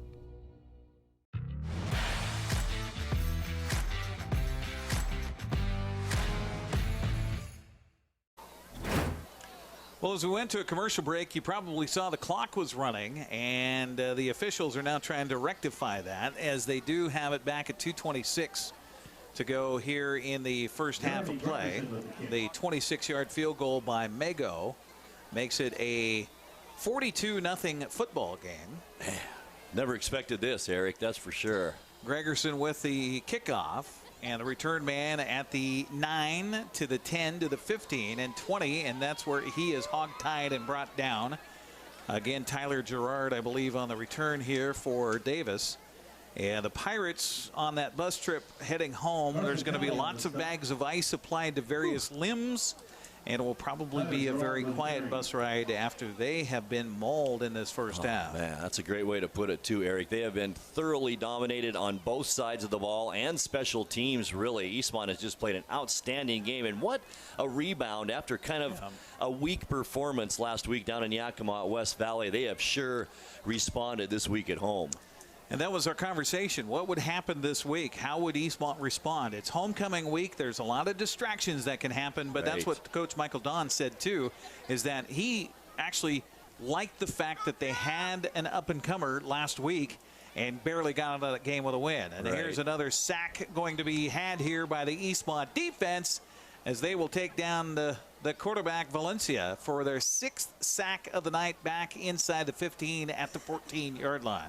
Boy, 9-yard negative again, and we're going to have quite the numbers here for Davis at halftime. It's going to be barely positive numbers offensively for the Pirates. And, of course, the Eastmont defensive backfield looking for a pick 6 here, possibly. 2nd down, 19. And look out, jailbreak, and down goes Valencia. As coming off the edge at that time for Eastmont was Caleb Thomas. No chance for Valencia back there. Another sack. Loss of 5 that time. And what do you do, Eric, if you're Davis's coach right now? What are you going to try out there? I don't know what you could do. Maybe a flea flicker of some time. You don't even have time for that. Have time for that. I'd line him up under center, first of all, but I don't even know if they have that in the repertoire. Almost fumbled the snap there. Handoff to Gutierrez, and it's almost like, here, you take it. I don't want it. That's exactly what it is. And he got it out across the 10 to about the 11-yard line. Gain of 2 yards there. Gutierrez with the carry. 4 carries, 8 yards for Raimundo Gutierrez here in this first half. And that'll bring up another 4th down here for Davis. 2 sacks in that one. 7 sacks on the night for the Eastmont defense. Been a long time since I've seen 7 sacks in one half, that's for sure. We'll see what the return man, Wesley McElwain, has in mind here on the punt by Davis. As again, I don't know if Jose Reyes is healthy. They punt here.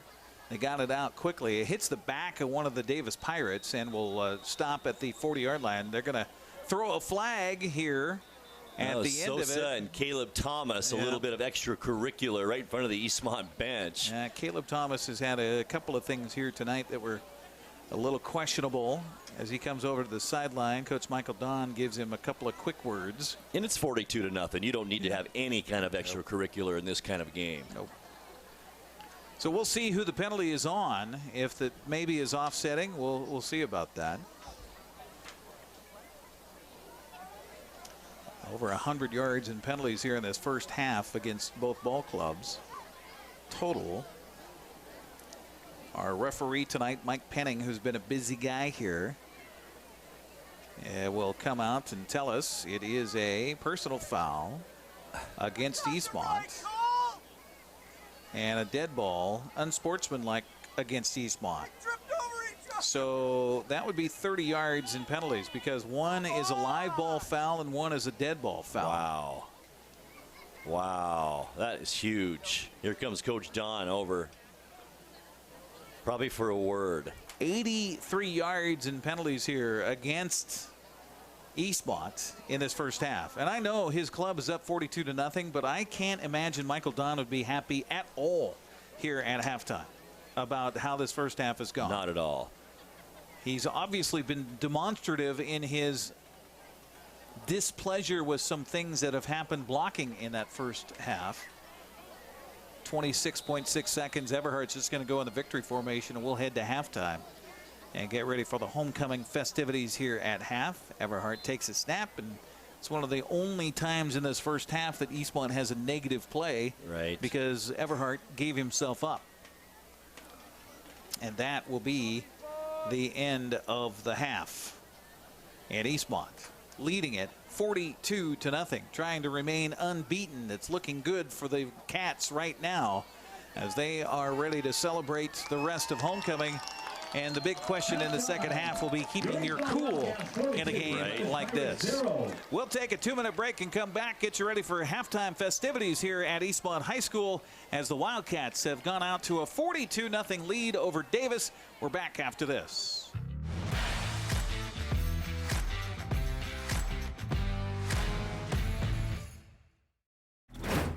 Hi, I'm Ricardo, and this is Amanda, and we are from Impact Auto Sales, where you can expect a hassle-free car buying experience. With our wide selection of used cars, trucks, and SUVs, let one of our friendly sales staff help you find the vehicle that fits your lifestyle. We have financing available for all credit types and great low rates for first-time buyers. Call us today at 888-8000 or stop by 3522 State Highway 97A in Wenatchee. Impact Auto Sales, where we strive to make an impact on your life and not your wallet.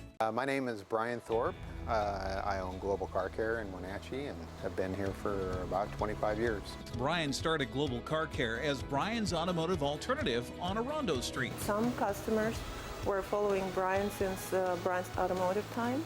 No, we're just grateful to be part of this community. This is where I grew up. We want to do our part to be a valuable part of this community. We want to thank you for trusting our business for 25 years. At Harvest Valley Pest Control, we know you are committed to making your home and business a healthy and pest-free place. Hi, I'm David. Give us a call and we'll give you a firm price over the phone and schedule a time that works for you. We will do an in-depth 30-point healthy home or business inspection and craft a customized plan of action designed specifically for your pest issue. Give us a call or visit our website today. Highlander Golf Course is proud to announce their 2 new state-of-the-art full-swing golf simulators with over 80 courses of virtual golf to choose from year-round. Or try their Laser Shot simulated firearm program, or gaming with football, basketball, and much more. Enjoy Highlander food and drink service from their full-service bar and grill in the comfort of their simulator room. Call the Highlander Pro Shop to book your time at 884-4653. That's 884-4653.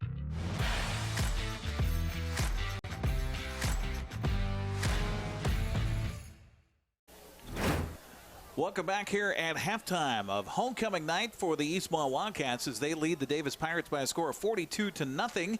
You see the Jeeps that are lining up here. We're getting our royalty all loaded up as well. So we will get you the halftime festivities coming up. But first, a recap of our first half here on the NCW Life Channel. The Eastmont Wildcats won the toss, selected to receive, and took the ball right down the field on a 9-play, 80-yard drive. And Corbin Keys capped off the drive with a 6-yard touchdown run. The extra point was good, and that made it 7-0 with 8:56 to go in the first quarter of play. Davis would go 3 and out, and one of the 7 sacks in that first half was accomplished by the Eastmont defense. The Wildcats would get the ball back at its own 42-yard line, and it would only take 2 plays for Austin Popoff to race 58 yards for the touchdown. The extra point, no good. And after the 2-play 58-yard drive taking just 16 seconds off the clock, Eastmont led it by a score of 13-0.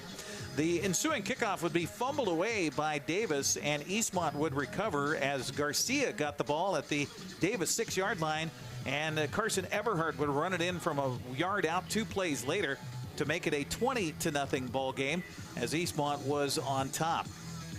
Wildcats again would force a punt by Davis after yet another sack, and the Cats would get the ball back at the Davis 32-yard line. Austin Ruffins would cap a 9-play 32-yard drive taking 3 minutes off the clock from 6 yards out. The extra point the extra point was good then. It made it 27-0. Eastmont on top. Wildcats Davis would get their first real drive of the game and get it down to the Eastmont 14-yard line, but then would go backwards on 3 separate sacks, finally give the ball away on downs, and Eastmont would take it over, but then punt the ball back themselves. Davis again would try for it on a 4th down at the 24-yard line, would turn the ball over on downs, and the Cats would waste no time to get back into the end zone in the second quarter as Carson Talley ran it in from 25 yards out on a beautiful block up front on the right side. The extra point was no good. That made it 33-0. Eastmont on top with 10-12 to go in the first quarter or first half of play. Another 4 out and sack and punt for Davis. And the Wildcats will get the ball back at its own 48-yard line and a 6-play 52-yard drive. This time, Austin Keys would take it in from 4 yards out as they were sharing the load on the scoring in the first half. Keys gets the touchdown. The extra point, no good again. 39-0 would be our score. The Cats would again cap the scoring on a 26-yard field goal by Mago to end our first half of play. And that's where we are, 42-0. So we will have a running clock when we get back here in the second half, and we've got the band out there ready to play. We'll take a quick 2-minute break, come back, and Grant will have the numbers, and I bet you can probably assume that it's going to be all Eastmont. We'll have that after this 2-minute break as Eastmont leads homecoming tonight over Davis 42-0. You're watching Big 9 football on the NCW Life Channel.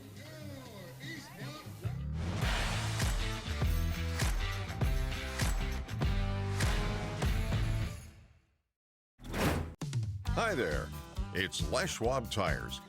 You know, we've been helping keep folks safe on the road around here since 1952. That's why you can save up to $152 on a set of 4 select light truck and SUV tires during our fall tire sale. All with a service you deserve, but just don't find other places. Swing by or book an appointment at leschwab.com. Les Schwab Tires, doing the right thing since 1952. My awesome is being part of the Nez Perce tribe. We have a tourism company and we highlight the history and culture of the Nez Perce people. I found Washington Trust Bank because they were very involved in the community. They believed in me. They definitely saw the need for this in our region. All the folks at Washington Trust Bank are phenomenal. They've done such a wonderful job helping me along my journey. What's your awesome? Whatever it is, we'll help you get there.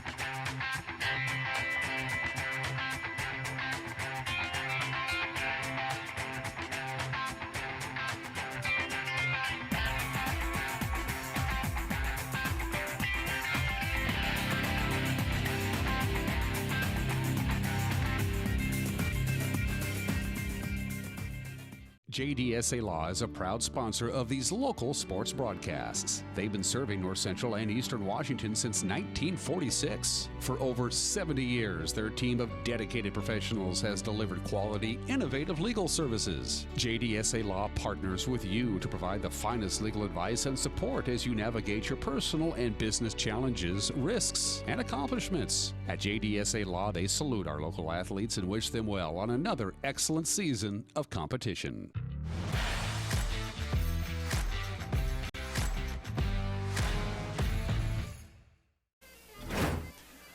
Well, as you draw it up on homecoming night, you could probably not draw it up any better if you're Eastmont. 42-0, the Wildcats lead it here over the Davis Pirates. Along with Grant Olson, I'm Eric Granstrom on the NCW Life Channel. We're looking down to the field at the Eastmont band performing here at halftime. Little jazz, I like it. Little jazz, yeah, you bet. And you know what, Grant? When you work your fingers to the bone, what do you get? Bony fingers. Where are you going with that? Nothing. I don't know why. Because I said Boney James? Yeah, I think so. Yeah. Okay. Yeah, it just came to mind. Boney James is a great jazz performer. I'm not familiar with Boney James. Yeah. Dan probably knows who he is. But anyway. This first half, it was a jazzy night offensively here for Eastmont in that first half. You're good. I'll tell you, this is about as lopsided as you're going to get for halftime stats.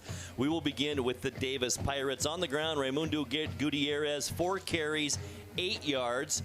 Ricardo Acevedo, he has 4 carries for 7 yards. And here we go, Zach Valencia, the quarterback, 12 carries. I don't know if you can call him 12 carries. He was sacked at about 10 of those, minus 33 yards. So on the ground for Davis, 20 carries, minus 18 yards in that first half. And through the air, Zach Valencia, 2 for 9, 19 yards. That is 1 net yard for Davis in that entire first half. Through the air, Jason Kersinger caught 1 pass for 17 yards, and Tyler Gerard 1 pass for 2 yards. So 1 total yard for Davis in that first half. And a totally different ball game for the Eastmont Wildcats. It's been a ground attack for Eastmont.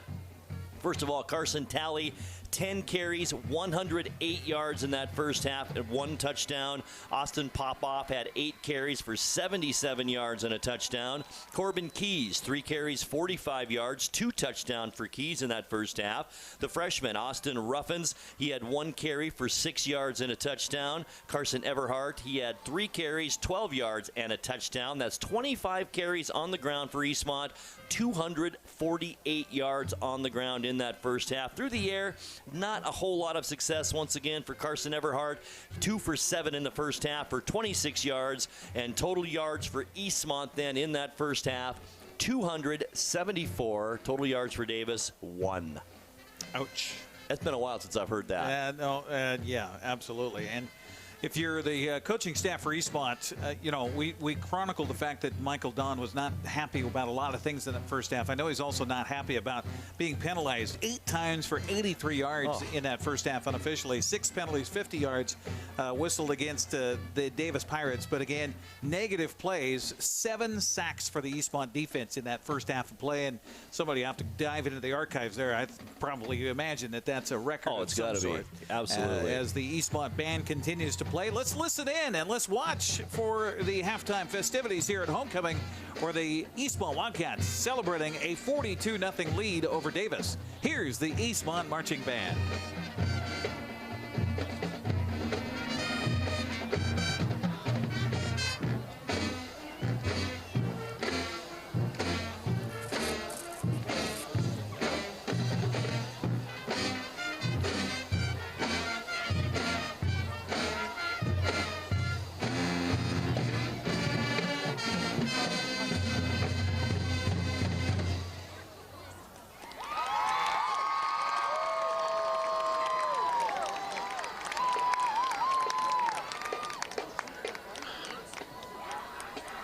After the band clears the field, the next thing we'll have is the procession of Jeeps along our track here at Eastmont Wildcat Stadium, as we have our Royal Court for Homecoming 2019 ready to be announced in front of the crowd here, and also the announcement. I assume I get, most homecomings are like this, where they announce your king and queen. It's all a big vote that happens within the school. Nobody knows who's going to be the king and queen of our Homecoming 2019.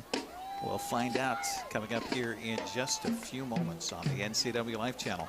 In fact, while we're waiting for the band, please report to the football bench. Yeah, the parents of the royalty has to be let down there on the track. So we're going to take a quick 60-second break. Come back. We'll get you the halftime festivities with the announcement of the Homecoming King and Queen. That's coming up here next on the NCW Life Channel.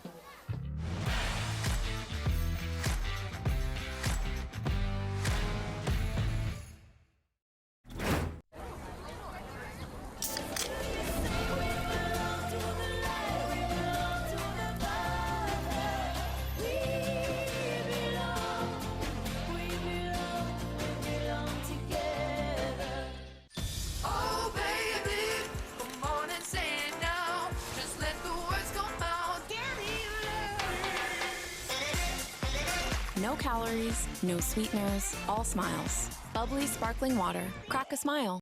At Town Toyota, we believe in our community, and we're proud to support this broadcast of local sports.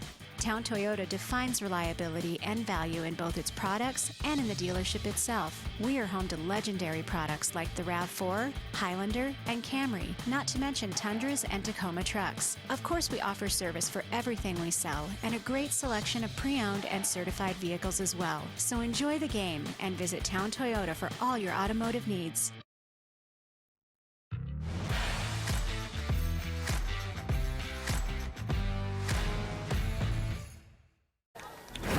All right, the procession is underway with the Jeeps from Town Jeep providing the vehicles to escort our Royal Court here in front of the crowd at Eastmont High School and Wildcat Stadium. The football team is out to help cheer on some of the football players that are also part of the Royal Court here. And we'll let our public address announcer. Prince Javier Najera and Princess Marlene Rodriguez. Javier is the son of Santos Najera. Princess Marlene is the daughter of Agueda Espinola and her brother, Cristado Rodriguez.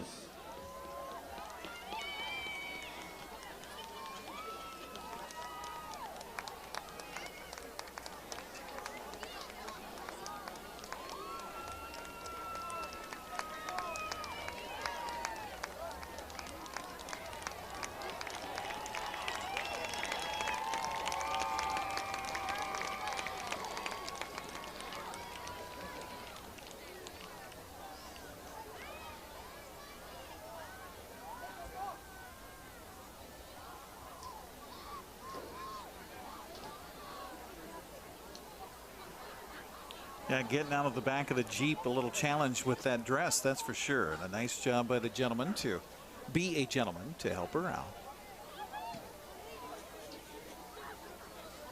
So first of our 5 vehicles. Carson Talley and Princess Audrey Millard. Or 6 vehicles. Carson is accompanied by Mindy Trotter, Randy Talley, and Kent Pierce. And Princess Audrey is the daughter of Ingrid and Gary Millard.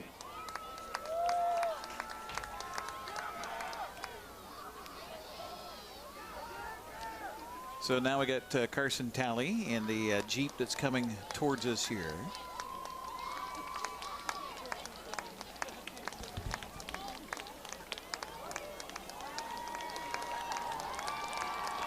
Talley with a big first half with 100 yards rushing, and now part of the Royal Court.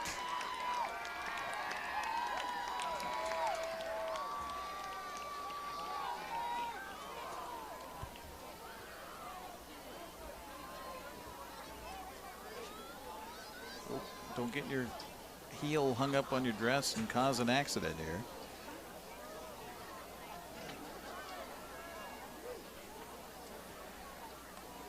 Next is Prince Oscar Calvillo and Princess Tony Nicolino. Oscar is the son of Maria and Javier Calvillo, and Princess Tony is the daughter of Anthony Nicolino.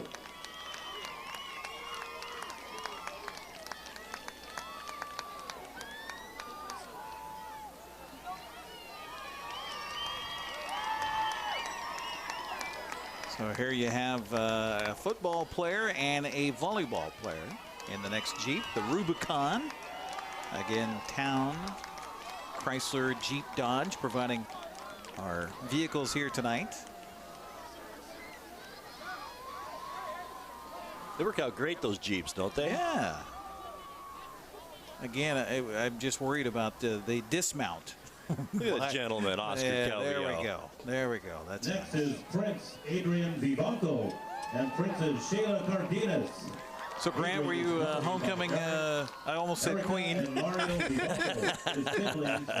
I wasn't the king. I was a candidate, yes. Oh, okay. Actually, my twin brother was the king. Oh, well, but I was the prom king.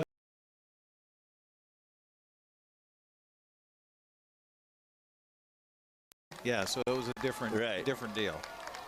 Oh, what a great shot there.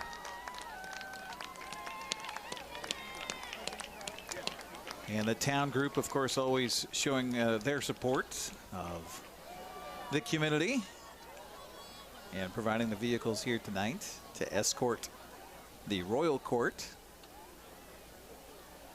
I always thought it was odd with the homecoming court is, you know, you're chosen by your peers to represent your class or whatever the case may be, and they choose the person that's opposite you, but 99 times out of 100, that's not your girlfriend. No, no.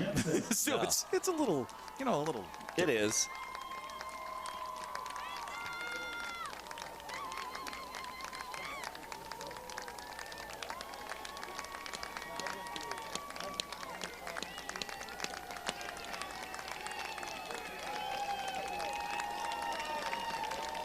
Awesome. How about this reception here, fantastic. Grant? Again, I apologize. We don't have the script in front of us, so we're just listening in to the public address announcing going on here as we celebrate homecoming 2019 for Eastmont High School. Vice Principal Stacia And down finally, there. your 2019 homecoming king and queen. Your homecoming king is Quillen Noel. Quillen is the son of Lance and Danielle Noel. And your 2019 homecoming queen is Tess Sparks. Tess is accompanied by her mom, Courtney McCoy, dad David Sparks, and stepdad David Woods.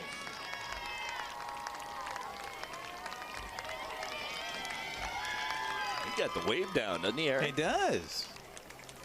Beautiful dress. Hers is nice too. Oh, that's a special, special time and a special night here for Eastmont High School. Principal Noel right down there too. Beaming. Beaming. As the father would. Oh, that's fantastic. So there you go, your Royal Court. Your 2019 homecoming royalty. Eastmont High School would like to say thank you again to Town Dodge for their... Davis is just emerging from the locker room, so we'll see what the Pirates have to say about this second half, as we'll have a running clock. So it'll be a quick second half here, gang, and we'll take a 2-minute break and come back and get you ready for it right here on the NCW Live Channel, where the Eastmont Wildcats lead at 42-0 over Davis here on homecoming night. Thanks for joining us. We're back after this.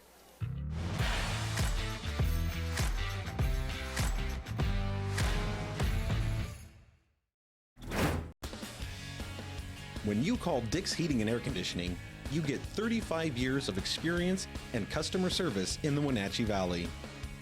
Dick's friendly staff strongly believe in repairing before replacing and service all major brands of HVAC units. Dick's Heating and Air Conditioning is your local, independent, trained comfort specialists, proudly serving all of North Central Washington. Call 884-6444 today. When the people you serve are your friends and family, you see the world a bit differently. You understand that your survival depends on the health and strength of your relationships. Your word is your reputation, and that doing the right thing is the only way of life that matters. At Confluence Health, we remain humble. Trust is a gift that is earned, a privilege, an honor. And we remain grateful for the trust you place in our hands. My awesome is being able to share my passion for yoga. I found yoga in my mid-40s to help me kind of de-stress and calm down, and it actually changed my life. Washington Trust believed in me. I felt like, okay, they got my back. I'm gonna try this. I'm gonna go for it. It actually makes you feel like more brave. I do have a lot of awesome in my life. What's your awesome? Whatever it is, we'll help you get there.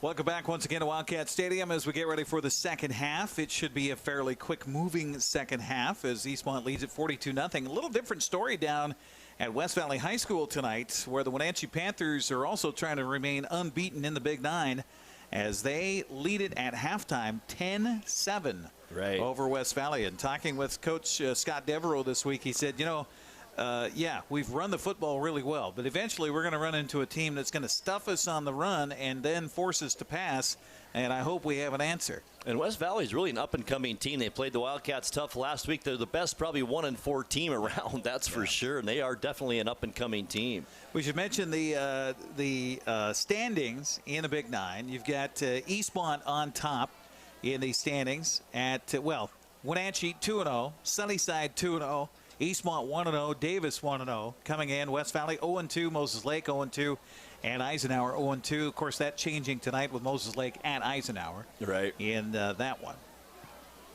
I don't know. Wenatchee looks to be tough. Eastmont, very good ball game here tonight. But Wenatchee, remember what happened to them last year? They lost to Eisenhower on the road mid-season, and that came back to haunt Wenatchee at the end of the year last year. Certainly did. And then they stumbled against Sunnyside. The Panthers, I've been around their practices every week, just behind the scenes. I go out to the practices and take the time to spend some time with the players and coaches and such. And I go to Eastmont's practice. I go to Wenatchee's practice. And I will say that I've been around Wenatchee now for a number of years, both doing radio and doing television now. And it has a different feel at Wenatchee High School. Eastmont, of course, coming off of their first ever state playoff appearance last year. Right. Wildcats, they're the ones to be knocked off right now. They're the defending Big Nine champions. Right. Wenatchee doesn't like that. I think they're on a collision course, Eric. I really do. And we're going to have that game right here at Wildcat Stadium coming up in November. The final Thursday of the regular season will be here. Hope you join us as well for the Bridge of Sportsmanship, as Eastmont will kick the football away to start our second half. And the return man is Gerard across the 15, 20, 25 out to the 30. And he'll bring it all the way out to the 33-yard line. And that's where Davis will have their first possession of the second half. And the clock is stopped. I think they'll stop it just until they get it set, and then that's it. Start it up. Now it's up. Okay. Yep, just to get it set. As Davis will have it first down from the 33. Interesting that you spend all that time in the locker room. You've got an extended halftime with the homecoming festivities, and yet they all huddle up on the far side of the field to make sure they get the play right. Going to see a lot of new bodies, I have a feeling, on Eastmont's side. Absolutely. And it looks like we got some new bodies out there for Davis as well. Snap is back. It's Sanchez. He dropped the football. It's loose on the ground, and I think Eastmont's going to get it. They did. It is Eastmont football. Coming up with the football for the Wildcats is Max Prezer. Eastmont ball. He never really got that snap from center cleanly, and Valencia, dropped the football, and Prezer covers it. Boy, and just as bad as things were in the first half for the Pirates, you can't have that on your first play of the second half. I think they just want to get in that bus and head home. Been a long night already here at Eastmont Stadium. So Eastmont will have it first down. And a moving clock at 10:39 to go here in the third quarter. Ahead 42-0, and we got a flag down. And again, a false start going to be whistled against the offense here. That is 9 penalties and 88 yards unofficially against Eastmont here tonight.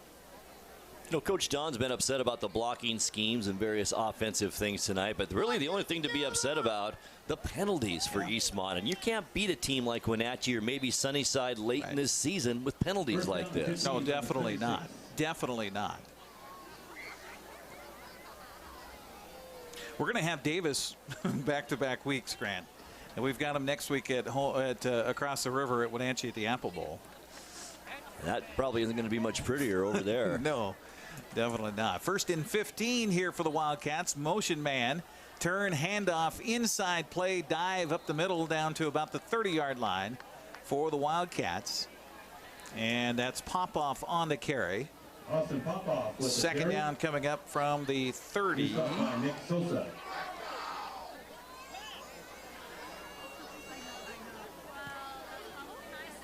Second down and 8. Yeah, Wenatchee with a great running attack just like Eastmont. It's going to be tough for Davis to stop the likes of Blauman as well when they get to Wenatchee to the Apple Bowl next week. Blauman coming into tonight had 893 yards rushing, 14 touchdowns on the season. Carson Talley behind him at 634 yards. Here's a pitch play, and look out, it's dropped on the ground back there. Scrambling is Corbin Keys. He's going to cover the ball back at the 43-yard line. And again, if you're Coach Michael Don, this is going to cause you some teeth gnashing. Well, the unfortunate thing for Eastmont, too, is he had the edge over there. That could have been a huge play for the Wildcats. Loss of 12 for Corbin Keys, so that's going to count against him on the individual stat sheet here.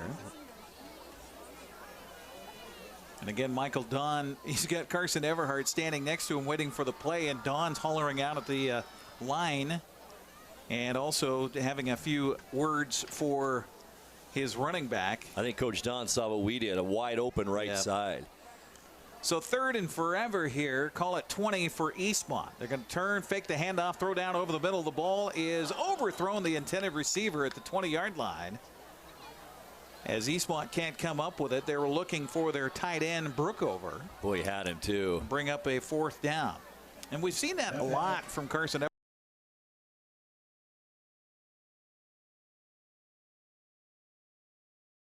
195 pounds. So he's got to kind of throw it downhill almost to get it to anybody. And he's still throwing it too high. Yeah, exactly. He is the long snapper here, as that is something that the colleges are talking to him about maybe playing at the next level as a long snapper. So kind of an interesting one. Eastmont going to punt the football away here. A rare quarterback / long snapper. Yeah. A high kick is going to be caught on a fair catch at the 16-yard line.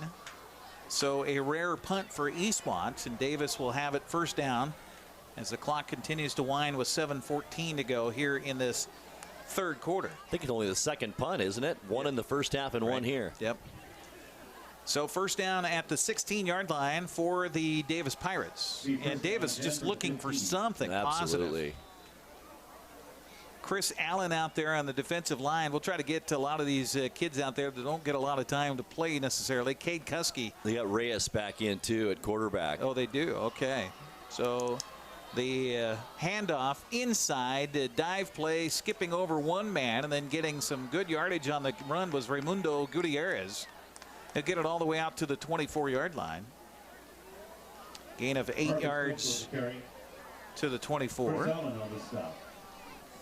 And again, this is the man who has been their quarterback all season long, Jose Reyes, but was moved to a wideout in this game as he'll throw it out in the flat. The ball right in the hands of Jackson Kurtzinger. And that is an absolute indication of the night it's been for Davis. Incomplete, third down coming up. Yeah, I was there. He's had several, both quarterbacks. So what do you do if you're Davis's coach then if Reyes comes in and plays a pretty good third and fourth quarter tonight? Do you keep him, put him back at quarterback then? Nothing's working for you on offense, obviously. Eastmont with all second teamers out there right now. And a handoff around the right side. Look out, getting loose is Gerard. He's up the sidelines to the 35-30. Finally going to be caught at the 22-yard line, and no flags down. Big gain on the play for Davis. 54 yards on that run by Gutierrez. Had 4 carries for 8 yards in the first half. Now has 2 carries, 62 yards here in the second half. That will make you feel better about things. That will. Hunter Rule is the corner here on the near sideline. And they fake the handoff, throw out the flat. The ball is caught out there by Cook. Dances around one man at the 10 to the 5 and into the end zone. Davis with a positive 21-yard touchdown pass and run. They're on the board. They're on the board. 21 yards. We mentioned Jose Reyes to Marcus Cook, who Cook has been completely quiet here in the first half. No catches. Now a 21-yard touchdown. The clock will continue to run even though they reel it within that 42-point differential. Once you get a 42-point differential, then the clock runs. They're going to go for 2 here is Davis. Reyes back to pass, rolling right. Now pitching it into the end zone. The ball caught. And it's Cook again for the 2-point conversion. We'll take a 30-second break and come back as Davis is on the board. They trail at 42-8 to Eastmont. We're back after this 30-second timeout on the NCW Life Channel.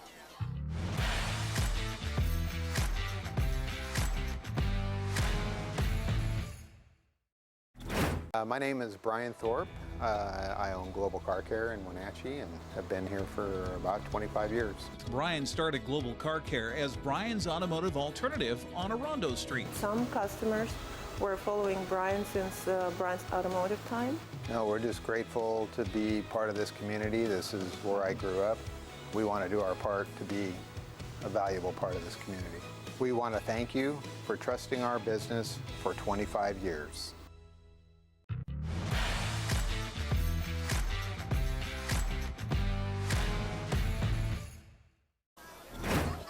Well, an impressive 4-play, 84-yard drive. The big run set it up by Tyler Gerard, and then the touchdown pass from Reyes to Cook from 21 yards out. 2-point conversion makes it a 42-8 contest. Well, Grant, even with the running clock, I think you go for an onside kick here. I think you got Davis, to. Absolutely. Get something positive going. You bet. Absolutely. They kick off. Is a line drive. Goes off of Garcia's hands. Now McElwain has it to the 20, 25, and then, 35, and out to the 38-yard line before he's tumbled down there. Could show a sportsmanship all the way around as McElwain will tap the helmet of those who tackled him, Brian Sandoval and Miguel Seja, and it'll be a first down for Eastmont. Boy, he's such a dynamic player. I know Eastmont's got a lot of those on offense, but I would still get McElwain in there on offense. Wouldn't you, Eric? We haven't seen him, I don't think, touch the ball offensively yet tonight. They haven't needed him, but, boy, he's just such a dynamic player. He really is. Get him out in space. So Eastmont going to gain their backups in here on the offensive side, too. And so we will get you them as they become available to us. The quarterback now is Ivan Corona, number 12. The handoff that time. And again, I apologize. It's so difficult. I think it was to see Vivanco, number 10. Adrian Vivanco, I believe. Okay.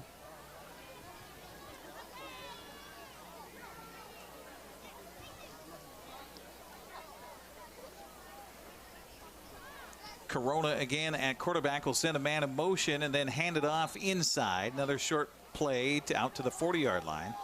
Gain of just a yard there. And it is Adrian Vivanco on the carry. So Vivanco, a couple of carries and 2 yards worth out to the 40-yard line. Guardado with the stop. Again, Eastmont with reserves in there. Dominic Henley will split out wide to the right to the far side of the field.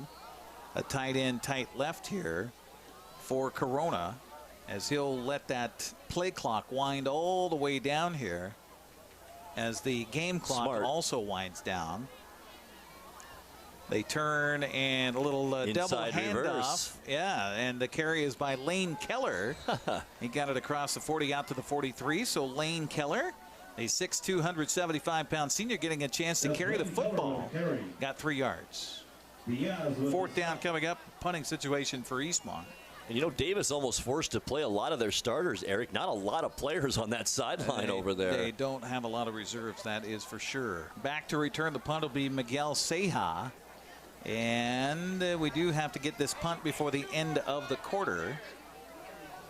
Eastmont with Gregerson slow to come out here, as I don't think Eastmont still has 11 on the field. Now finally they'll get a protection man to come out late. That's Andrew Snyder that comes out. And this pass back from center, the punt away, high wobbly kick.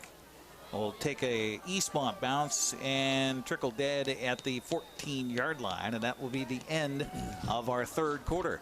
We'll take a 60-second break, come back, get you ready for the final frame. 42-8 our score. Eastmont in charge on homecoming night over Davis. We're back after this.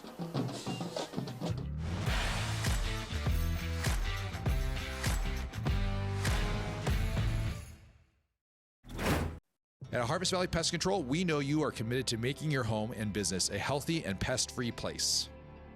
Hi, I'm David. Give us a call and we'll give you a firm price over the phone and schedule a time that works for you. We will do an in-depth 30-point healthy home or business inspection and craft a customized plan of action designed specifically for your pest issue. Give us a call or visit our website today. Hi, I'm Ricardo, and this is Amanda, and we are from Impact Auto Sales, where you can expect a hassle-free car buying experience. With our wide selection of used cars, trucks, and SUVs, let one of our friendly sales staff help you find the vehicle that fits your lifestyle. We have financing available for all credit types and great low rates for first-time buyers. Call us today at 888-8000 or stop by 3522 State Highway 97A in Wenatchee. Impact Auto Sales, where we strive to make an impact on your life and not your wallet.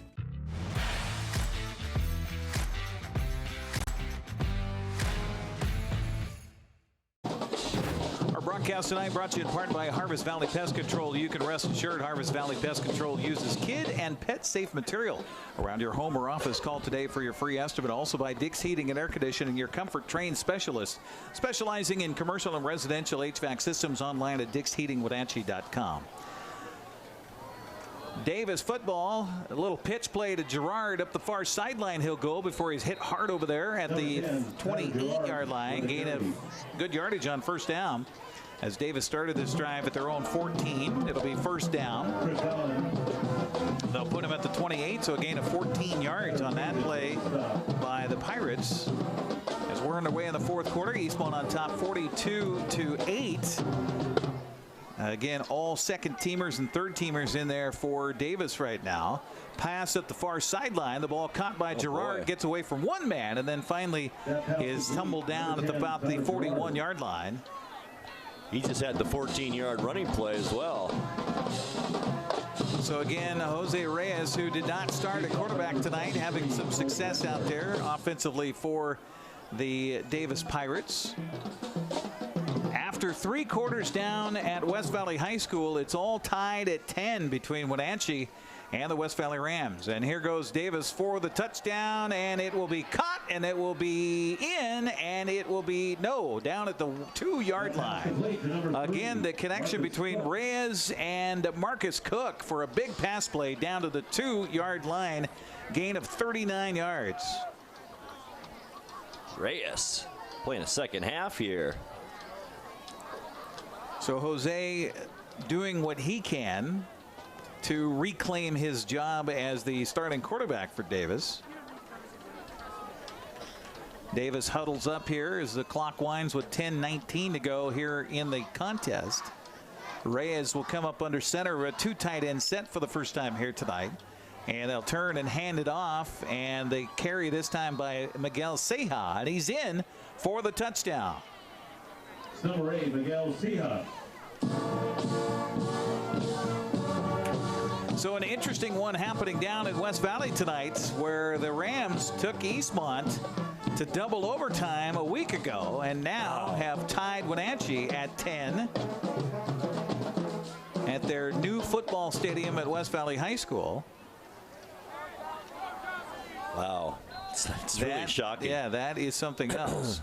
And before the extra point, we're going to get a timeout taken by Davis, and when they take a timeout, that's the only time you can stop the clock. Our broadcast tonight on the NCW Life Channel brought to you by Global Car Care, a quality auto repair facility with highly trained technicians celebrating 25 years in the car care business. They speak your car's language at 1840 North Wenatchee Avenue. Also by Confluence Health, dedicated to improve their patients' health with safe, high-quality care in 12 communities throughout North Central Washington.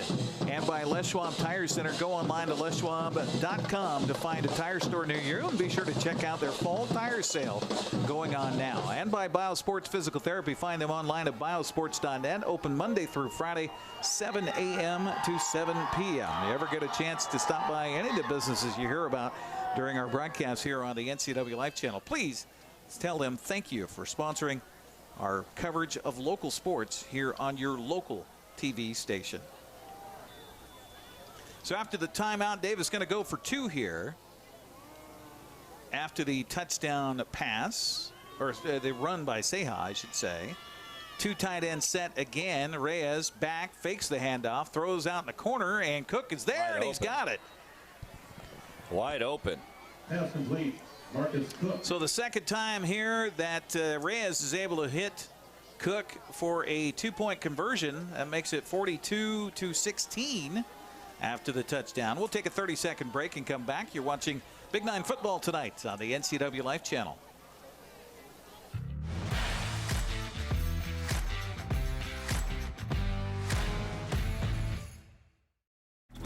JDSA Law is a proud sponsor of these local sports broadcasts. They've been serving North Central and Eastern Washington since 1946. For over 70 years, their team of dedicated professionals has delivered quality, innovative legal services. JDSA Law partners with you to provide the finest legal advice and support as you navigate your personal and business challenges, risks, and accomplishments. At JDSA Law, they salute our local athletes and wish them well on another excellent season of competition.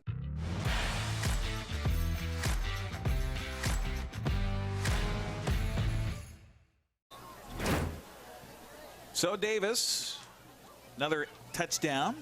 This time the run by Ceja, the extra point, 2-point conversion. Reyes to Cook makes it a 42-16 contest.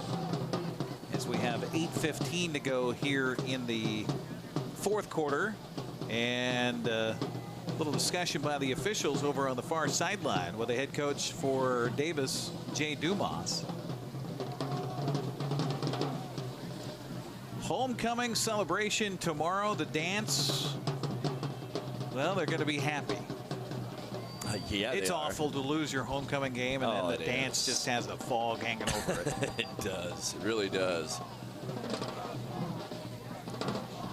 1 for 4 for Jose Reyes through the air. I should say 3 for 4, rather. 92 yards and a touchdown. So they're getting up towards a couple of 100 yards of offense. Yeah, they're getting close now. So I think the question is about the running clock issue.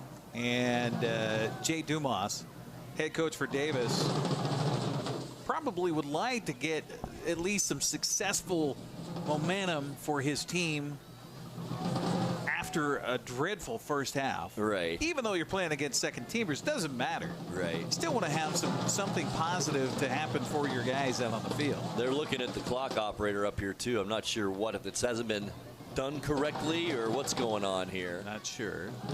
Might be the Davis coach saying, you're not leaving this clock running. Could be. Why aren't you letting it run? Yeah, we had the bus driver warm up the bus at halftime. We're going to run out of gas. Our broadcast tonight brought to you by Impact Auto Sales. They want to impact your life, not your wallet. You can expect a hassle-free car buying experience at Impact Auto Sales in Wenatchee. Also by Highlander Golf Course and Grill. Call the Pro Shop. Schedule your time on their full swing S4 widescreen golf simulators at 884-4653. Plan your next tournament or event at the Highlander. What could they possibly be waiting for out there? No. They're finally going to give the ball to the kicker. As weird. Garcia will put the ball down. I think they were waiting to get the clock figured out here. Well, they added 20 more seconds. It was 8:15, now 8:35. All that for 20 seconds. Yeah, well, that could be another should be touchdown, running Grant. anyway. Oh, here's an onside kick that goes 6 yards.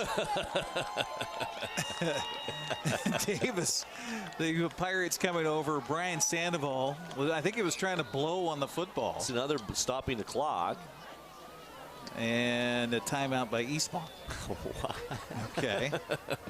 Well, now it's the Wildcats wanting to get their second teamers a chance to get a good look out here.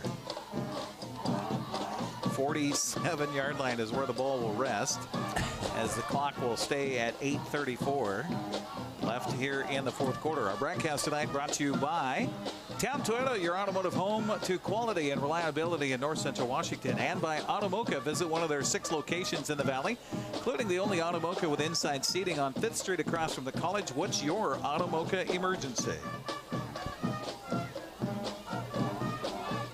And I'm looking across there, Grant. I think there's as many Davis cheerleaders as there are on the football team. I agree. There's a ton of them over there. That's not a big roster for a 4A school, not at all. Well, and again, the rebuild process continues for Davis. And you like to see that. You want to be a top to bottom good conference if you're in the Big Nine. There's a pitch right side. Ruffins. For Ruffins, and he'll get belted out of bounds, and I'm surprised there's not a flag there after he was out of bounds by about 2 yards when the hit came. But Ruffins with the carry, and he'll get a high five from his coach. 32-yard line, gain of 15 yards for Ruffins there. Boy, is he going to be a player at this school. By the way, Carson Everhart is out there again on offense. In fact, it is the starting offense out there right now for Eastmont. Well, 2 quick touchdowns by Davis makes you a little nervous, I guess. I guess. Everhart under center.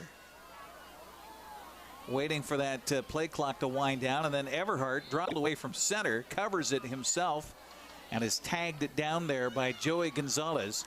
And that's a guy you don't want to have anywhere near you if you're Carson Everhart. He's 6'4", 281. Eric, we were on the field pregame a little bit. We saw him out there, and we just went, boy, he's a big player. He's a big fella. Yes. I think they call him the Eclipse.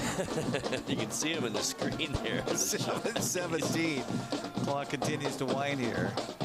Eastmont's been in charge since the early going in this one. Esparza splits out wide to the left here.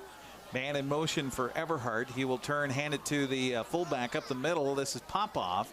And Popoff still on his feet, still dragging bodies as he goes inside the 20 down to the 17-yard line. First down.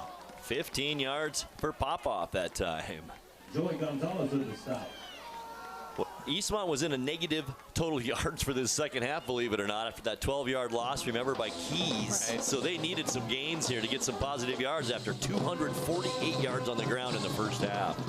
Everhart comes back out from the sideline with the play in mind, with the ball first down at the 17 of Davis, as there's 6:25 left here in the contest. Again, we'll try to keep you up to date on what's happening down at West Valley tonight between the Panthers. Here's Carson Talley, puts a shoulder down and a head down, and he'll drive all the way to the 15-yard line. First carry of the second half for Talley. Gain of 2 yards there. Our broadcast brought to you also by JDSA Attorneys, delivering quality and innovative legal services to North Central Washington since 1946. Online, JDSAlaw.com. And by Weinstein Beverage Company, a family-owned business proud to support local high school teams. Find them on Facebook, follow them on Instagram. They're also on the web at WeinsteinBeverage.com. Logan Easley will split out wide to the far side of the field left here, as they try to chew up as much of this clock as possible with 5:30. Everhart will send a man in motion. They'll fake the handoff to him and then actually hand it off beforehand.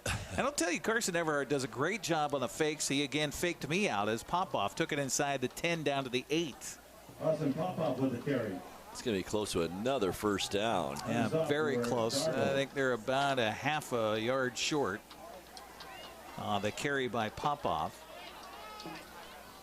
Substitution as Adrian Vivanco will come back out and have the first team O-line blocking for him. It's got to feel pretty good. Absolutely. That's why he busted in there. He wants the football. He'll line up behind Everhart here on this third down and short. Call it 1. And Davis gives him a free first down.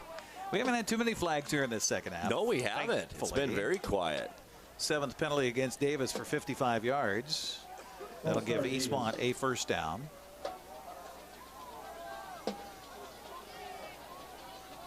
As it should go down to the 4-yard line. At the conclusion of the game, if everyone can okay, the 5. Pick up a little extra garbage laying around and put them in the garbage can. Grant, can you pick up your garbage, please? I will do that, I promise. Right. My 1 water bottle. That would be great. So first down and goal for the Wildcats, and I think the ball should be at the 4-yard line. That's what Kirk Lyons was telling our umpire tonight. He says, hey, move it down just a little bit. Ray, you need to go a little farther. So first and goal, and Eastmont has replaced their quarterback. Corona is back in at quarterback again. Give it to Vivanco here. I'd love to see him score. And the official calls his own timeout as he wants to put the ball back at just inside the 5. Call it the 4. Vivanco is the running back, a few yards behind Corona, as they wait for that play clock to go all the way down as far as possible. I don't blame them. Let it go. Corona sends a man in motion. That's Ruffins. The pitch was behind him. Ruffins picks it up. He's going to be roughed up back there at the 14-yard line. Pitch relation was good. It's just the pitch was not the greatest. And so a loss on the play. That's a tough play for Corona when you haven't really practiced that a whole lot. That's a timing play, that pitch. You got to kind of hit him in stride. Especially when Ruffins has a lot of speed. Absolutely. And he's going away from you, and you got to try to get him the football. Yeah, that's tough. Again, we'll be back on the air next Friday for more football here on the NCW Live Channel. Actually, we've got soccer on Tuesday, the 15th, as Eisenhower takes on Eastmont here at Wildcat Stadium. Sebastian Moraga and Matt Wiesen have your play-by-play. Then next Friday, it's Wenatchee and Davis from the Apple Bowl. Handoff inside, and Vivanco stood up and driven back. Maybe got a yard to the 13. It'll be third down from there for Eastmont. The Wildcats would just love to end this ball game with the football in hand. Sure would. Again, it's amazing how fast a half can go. Sorry, Eric, when it's a running clock, isn't it? It certainly is. Of course, our crew is wondering if about a post-game show here on the NCW Live Channel. What time do we have here? 10 after 9. Yes, we will.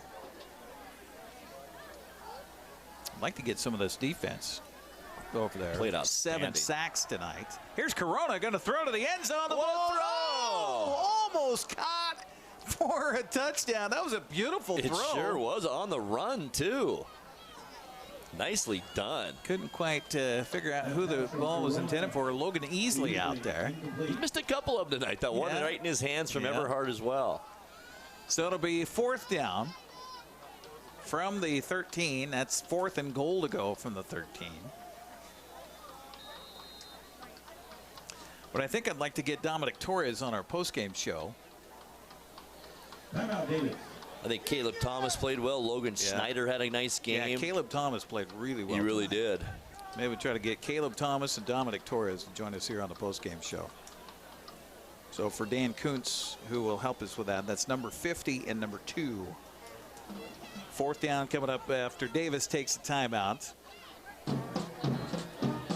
If you missed it earlier, back in September, we'll have a replay of Cashmere and Eastmont girls soccer tomorrow at 2 o'clock. And then the Wenatchee Eisenhower football game from back on September 26th. We'll have that one at 7 o'clock tomorrow, right here on your home for local sports, the NCW Life Channel. And then more on Sunday as Sunnyside and Wenatchee volleyball at 2, followed by Davis and Eastmont girls soccer at 7. That's our weekend schedule of sports right here on your home for local sports, the NCW Life Channel. Jack Goodmanson out there on the defensive or on the offensive line here for Eastmont. Got some other fresher jerseys out there. As Corona and company will go for it on 4th down and goal from the 13. Sends a man in motion. Fake the pitch to him. Wanted to throw right, now comes back left. Going to throw it out the flat. The ball caught at the 5, and we're going to flag down. Well, let's check the flag. Little extracurricular may have been a late hit. No, a hold against the offense. The receiver was put out of bounds at about the 3-yard line, so it's going to be over on downs no matter what. I think if you're Davis, you decline the penalty and take the football, eh? Yes. Excuse me, they put him down at the 7, or where did they put him down? I thought it was inside the 5. It was. It's about the 3. And that's where Davis will get it over on downs. So Eastmont, they punted it twice in the game and turned it over on downs once. Other than that, every possession ended in a score of some sort. Right. So 42-16 the score, 33.5 seconds left. As we'll get ready for our post-game show. It will be a quick one, but we will have it here on the NCW Life Channel. Because I like to focus the cameras on the kids that work so hard all week long and perform well on a Friday night. And the Eastmont defense, offense, they had some good plays. They had some long plays here tonight.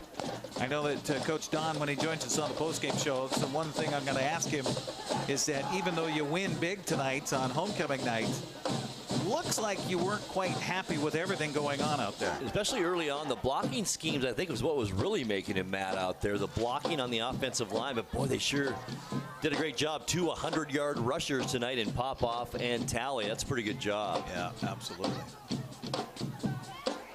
So we'll get ready for our post-game show here on the NCW Life Channel coming up next. We'll try to grab Dominic Torres and Caleb Thomas.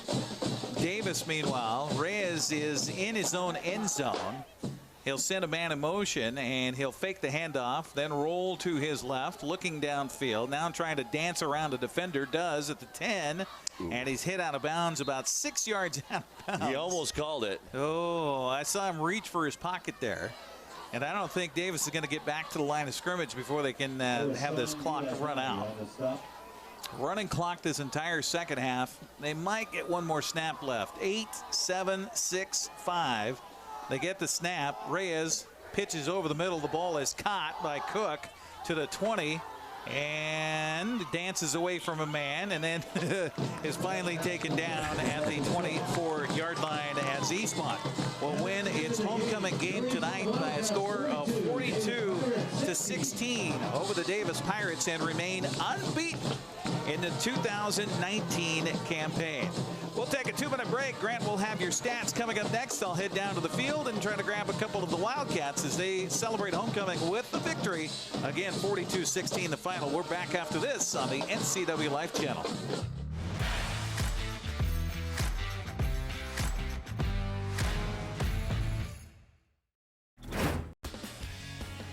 When you call Dick's Heating and Air Conditioning, you get 35 years of experience and customer service in the Wenatchee Valley. Dick's friendly staff strongly believe in repairing before replacing and service all major brands of HVAC units. Dick's Heating and Air Conditioning is your local, independent, trained comfort specialists, proudly serving all of North Central Washington. Call 884-6444 today.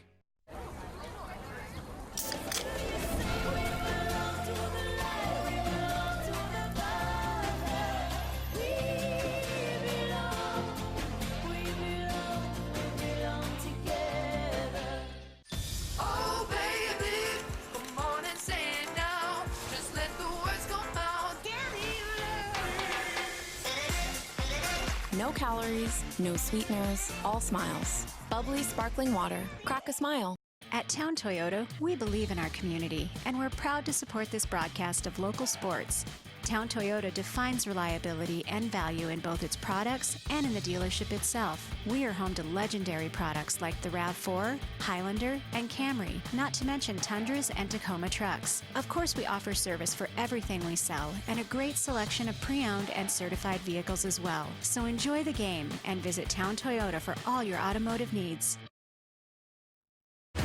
When the people you serve are your friends and family, you see the world a bit differently.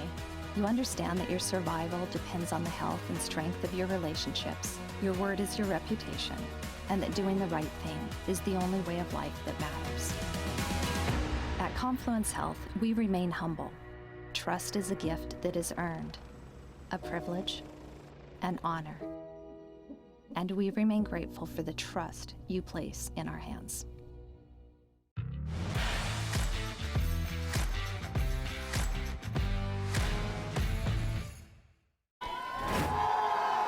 And welcome back, everyone. Grant Olson in the booth as my broadcast partner, Eric Granstrom, makes his way down to the field to talk to our players of the game. Let's take a look at the final game stats, first beginning with the losing Davis Pirates. They did get a little bit more offense going in the second half. In fact, a little bit more on the ground. Raimundo Gutierrez on the ground ended up with 6 carries, 70 yards on the night. So that's the bright spot for the Davis Pirates on the night.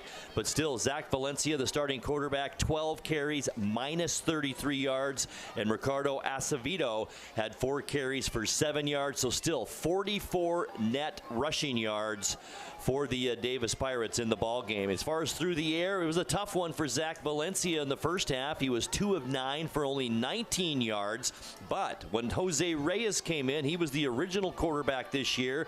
He did a nice job. 3 out of 4 for 92 yards for Jose Reyes. And he ends up with 111 yards due to the Davis Pirates through the air, 44 on the ground. So the Davis Pirates do end up with some positive numbers, 155 total yards. By the way, receiving Marcus Cook a touchdown, a 21-yard touchdown, 39-yard reception as well. He ends up with 60 yards through the air on 2 catches, and also Miguel Ceja a 2-yard touchdown. So Jose Reyes did have 2 passing touchdowns, believe it or not, in that second half. But once again, a total of 155 yards for the Davis Pirates. Now for the winning Eastmont Wildcats, Carson Talley, 11 carries, 110 yards and a touchdown. Austin Popov, a very nice night, especially here in the second half. 11 carries, 104 yards and a touchdown. On the night, Corbin Keys, 4 carries, 33 yards, 2 touchdowns. Austin Ruffins had 3 carries for 18 yards and a touchdown. And Carson Everhart, 3 carries, 12 yards and a touchdown.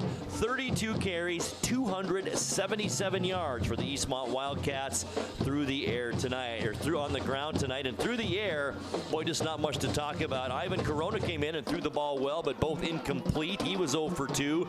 Carson Everhart, the starter, 2 of 7 for 26 yards. All of those in the first half. So a total yardage for the Eastmont Wildcats on the night, 303 yards for Eastmont, 155 total yards for the Davis Pirates. Once again, our final score as Eastmont improves to 2-0 in Big 9 play, and 6-0 overall. It was Eastmont 42 and the Davis Pirates 16. We'll take another 2-minute timeout. We'll come back with Eric in our post-game show right after this. Stay with us.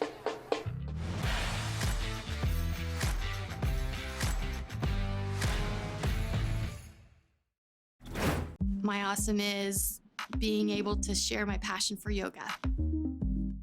I found yoga in my mid-40s to help me kind of de-stress and calm down, and it actually changed my life.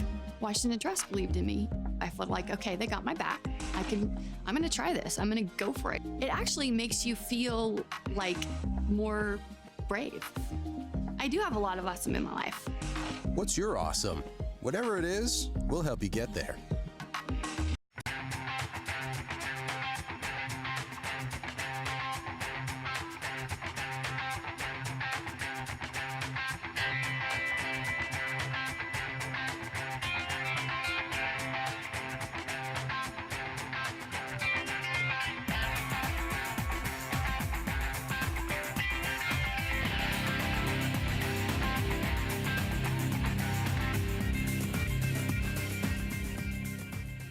JDSA Law is a proud sponsor of these local sports broadcasts. They've been serving North Central and Eastern Washington since 1946. For over 70 years, their team of dedicated professionals has delivered quality, innovative legal services. JDSA Law partners with you to provide the finest legal advice and support as you navigate your personal and business challenges, risks, and accomplishments. At JDSA Law, they salute our local athletes and wish them well on another excellent season of competition.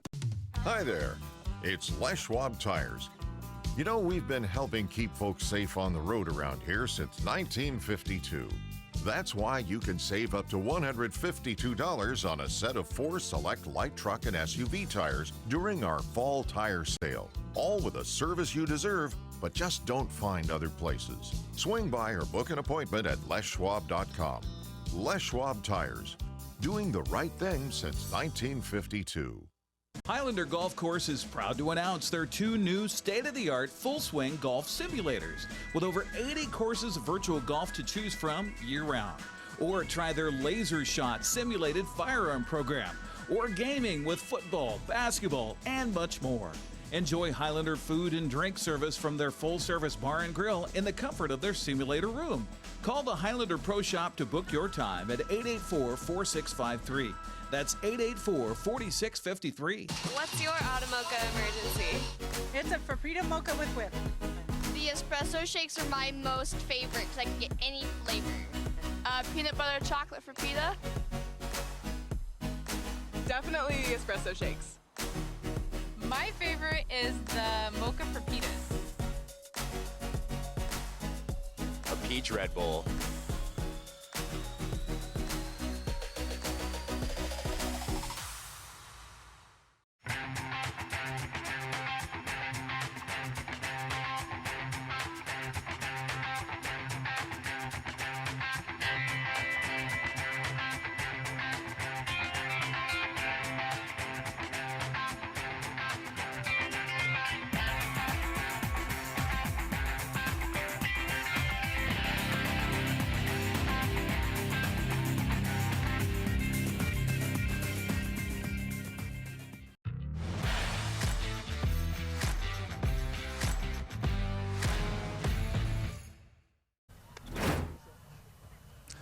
Welcome back here on the postgame show on the NCW Life Channel, where the Eastmont Wildcats knock off the Davis Pirates by a score of 42-18. Joined now by, or 16, I should say. Joined by Coach Michael Don. Well, Coach, anytime you line up against anybody on a Friday night, it's always tough to get the victory no matter what.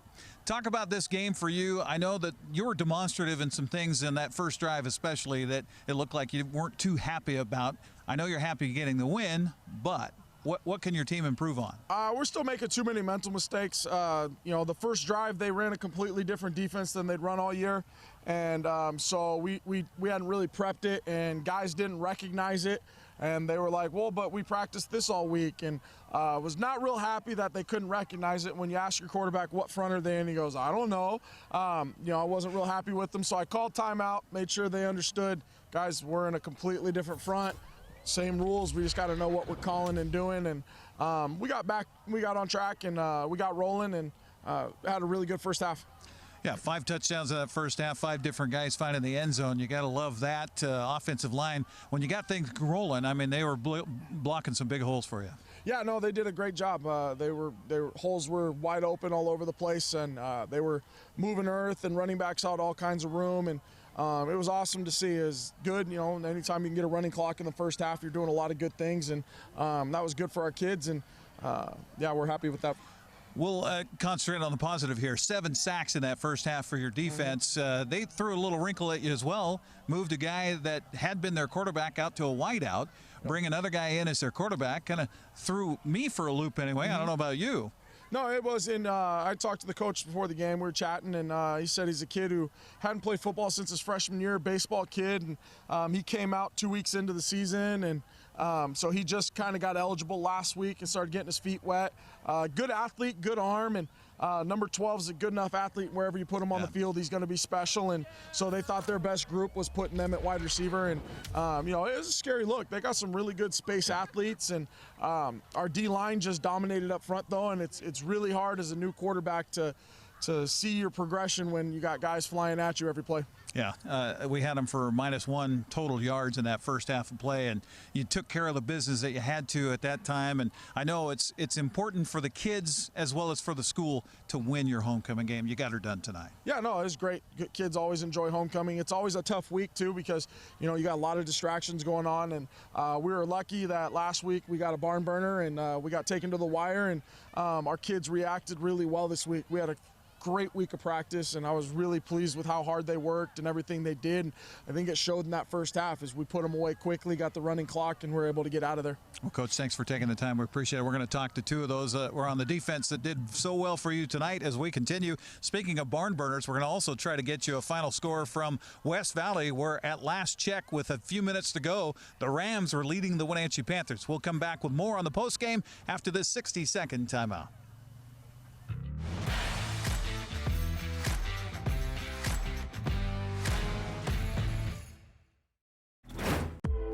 My awesome is being part of the Nez Perce tribe. We have a tourism company, and we highlight the history and culture of the Nez Perce people. I found Washington Trust Bank because they were very involved in the community. They believed in me. They definitely saw the need for this in our region. All the folks at Washington Trust Bank are phenomenal. They've done such a wonderful job helping me along my journey. What's your awesome? Whatever it is, we'll help you get there. Hi, I'm Ricardo, and this is Amanda, and we are from Impact Auto Sales. Where you can expect a hassle-free car buying experience. With our wide selection of used cars, trucks, and SUVs, let one of our friendly sales staff help you find the vehicle that fits your lifestyle. We have financing available for all credit types and great low rates for first-time buyers. Call us today at 888-8000 or stop by 3522 State Highway 97A in Wenatchee. Impact Auto Sales, where we strive to make an impact on your life and not your wallet.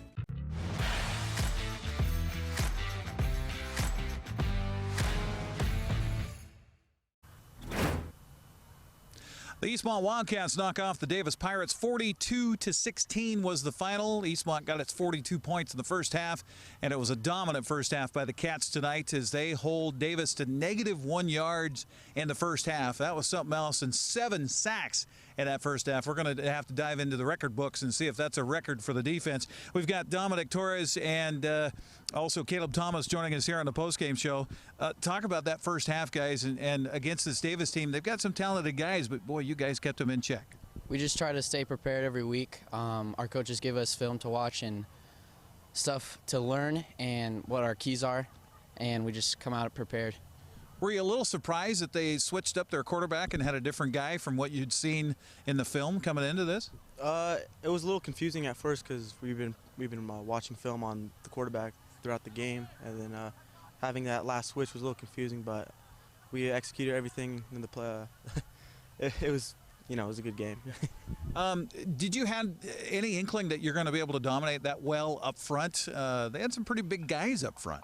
Yeah, they had really good guys. Just the right calls. I got to thank Coach Foster for putting us in the right spots to make big plays. But they were pretty good. I'd say they're a solid offensive line. Okay, that first half, some definite hitting going on, and there's some little extracurricular stuff here and there. How do you keep your cool when that stuff is going on? I got to do better of that. I'm not doing a good job right now, but I need to tone it down. Sometimes it's hard, sometimes it's easier, but I just got to tell myself to cool down, play the game that I know how to play. Don, we talked about that, about family and about football family. And is that up to you guys, too, to kind of pull in the guys and say, hey, we got to focus on the task at hand? Yeah, it's a big key. Football is basically family, like you said. And when Caleb was down, we all told him, hey, bro, it's okay. Like, you got it next time. Let's play clean, let's play better. And I think that's what we did, and that's how we executed really well. So the final message from you guys, how important is it to win your homecoming game? Because you got that dance coming up tomorrow night, right? Very important. It's very important. Well, congratulations on the win. Last score we had from West Valley was West Valley leading Wenatchee 13-10. There was just a couple of minutes left. We don't have the final score as of yet, but if that stays the way it is, you guys remain by yourselves atop the Big Nine standings, and boy, that throws an interesting wrinkle into it. That's going to do it for our broadcast here tonight.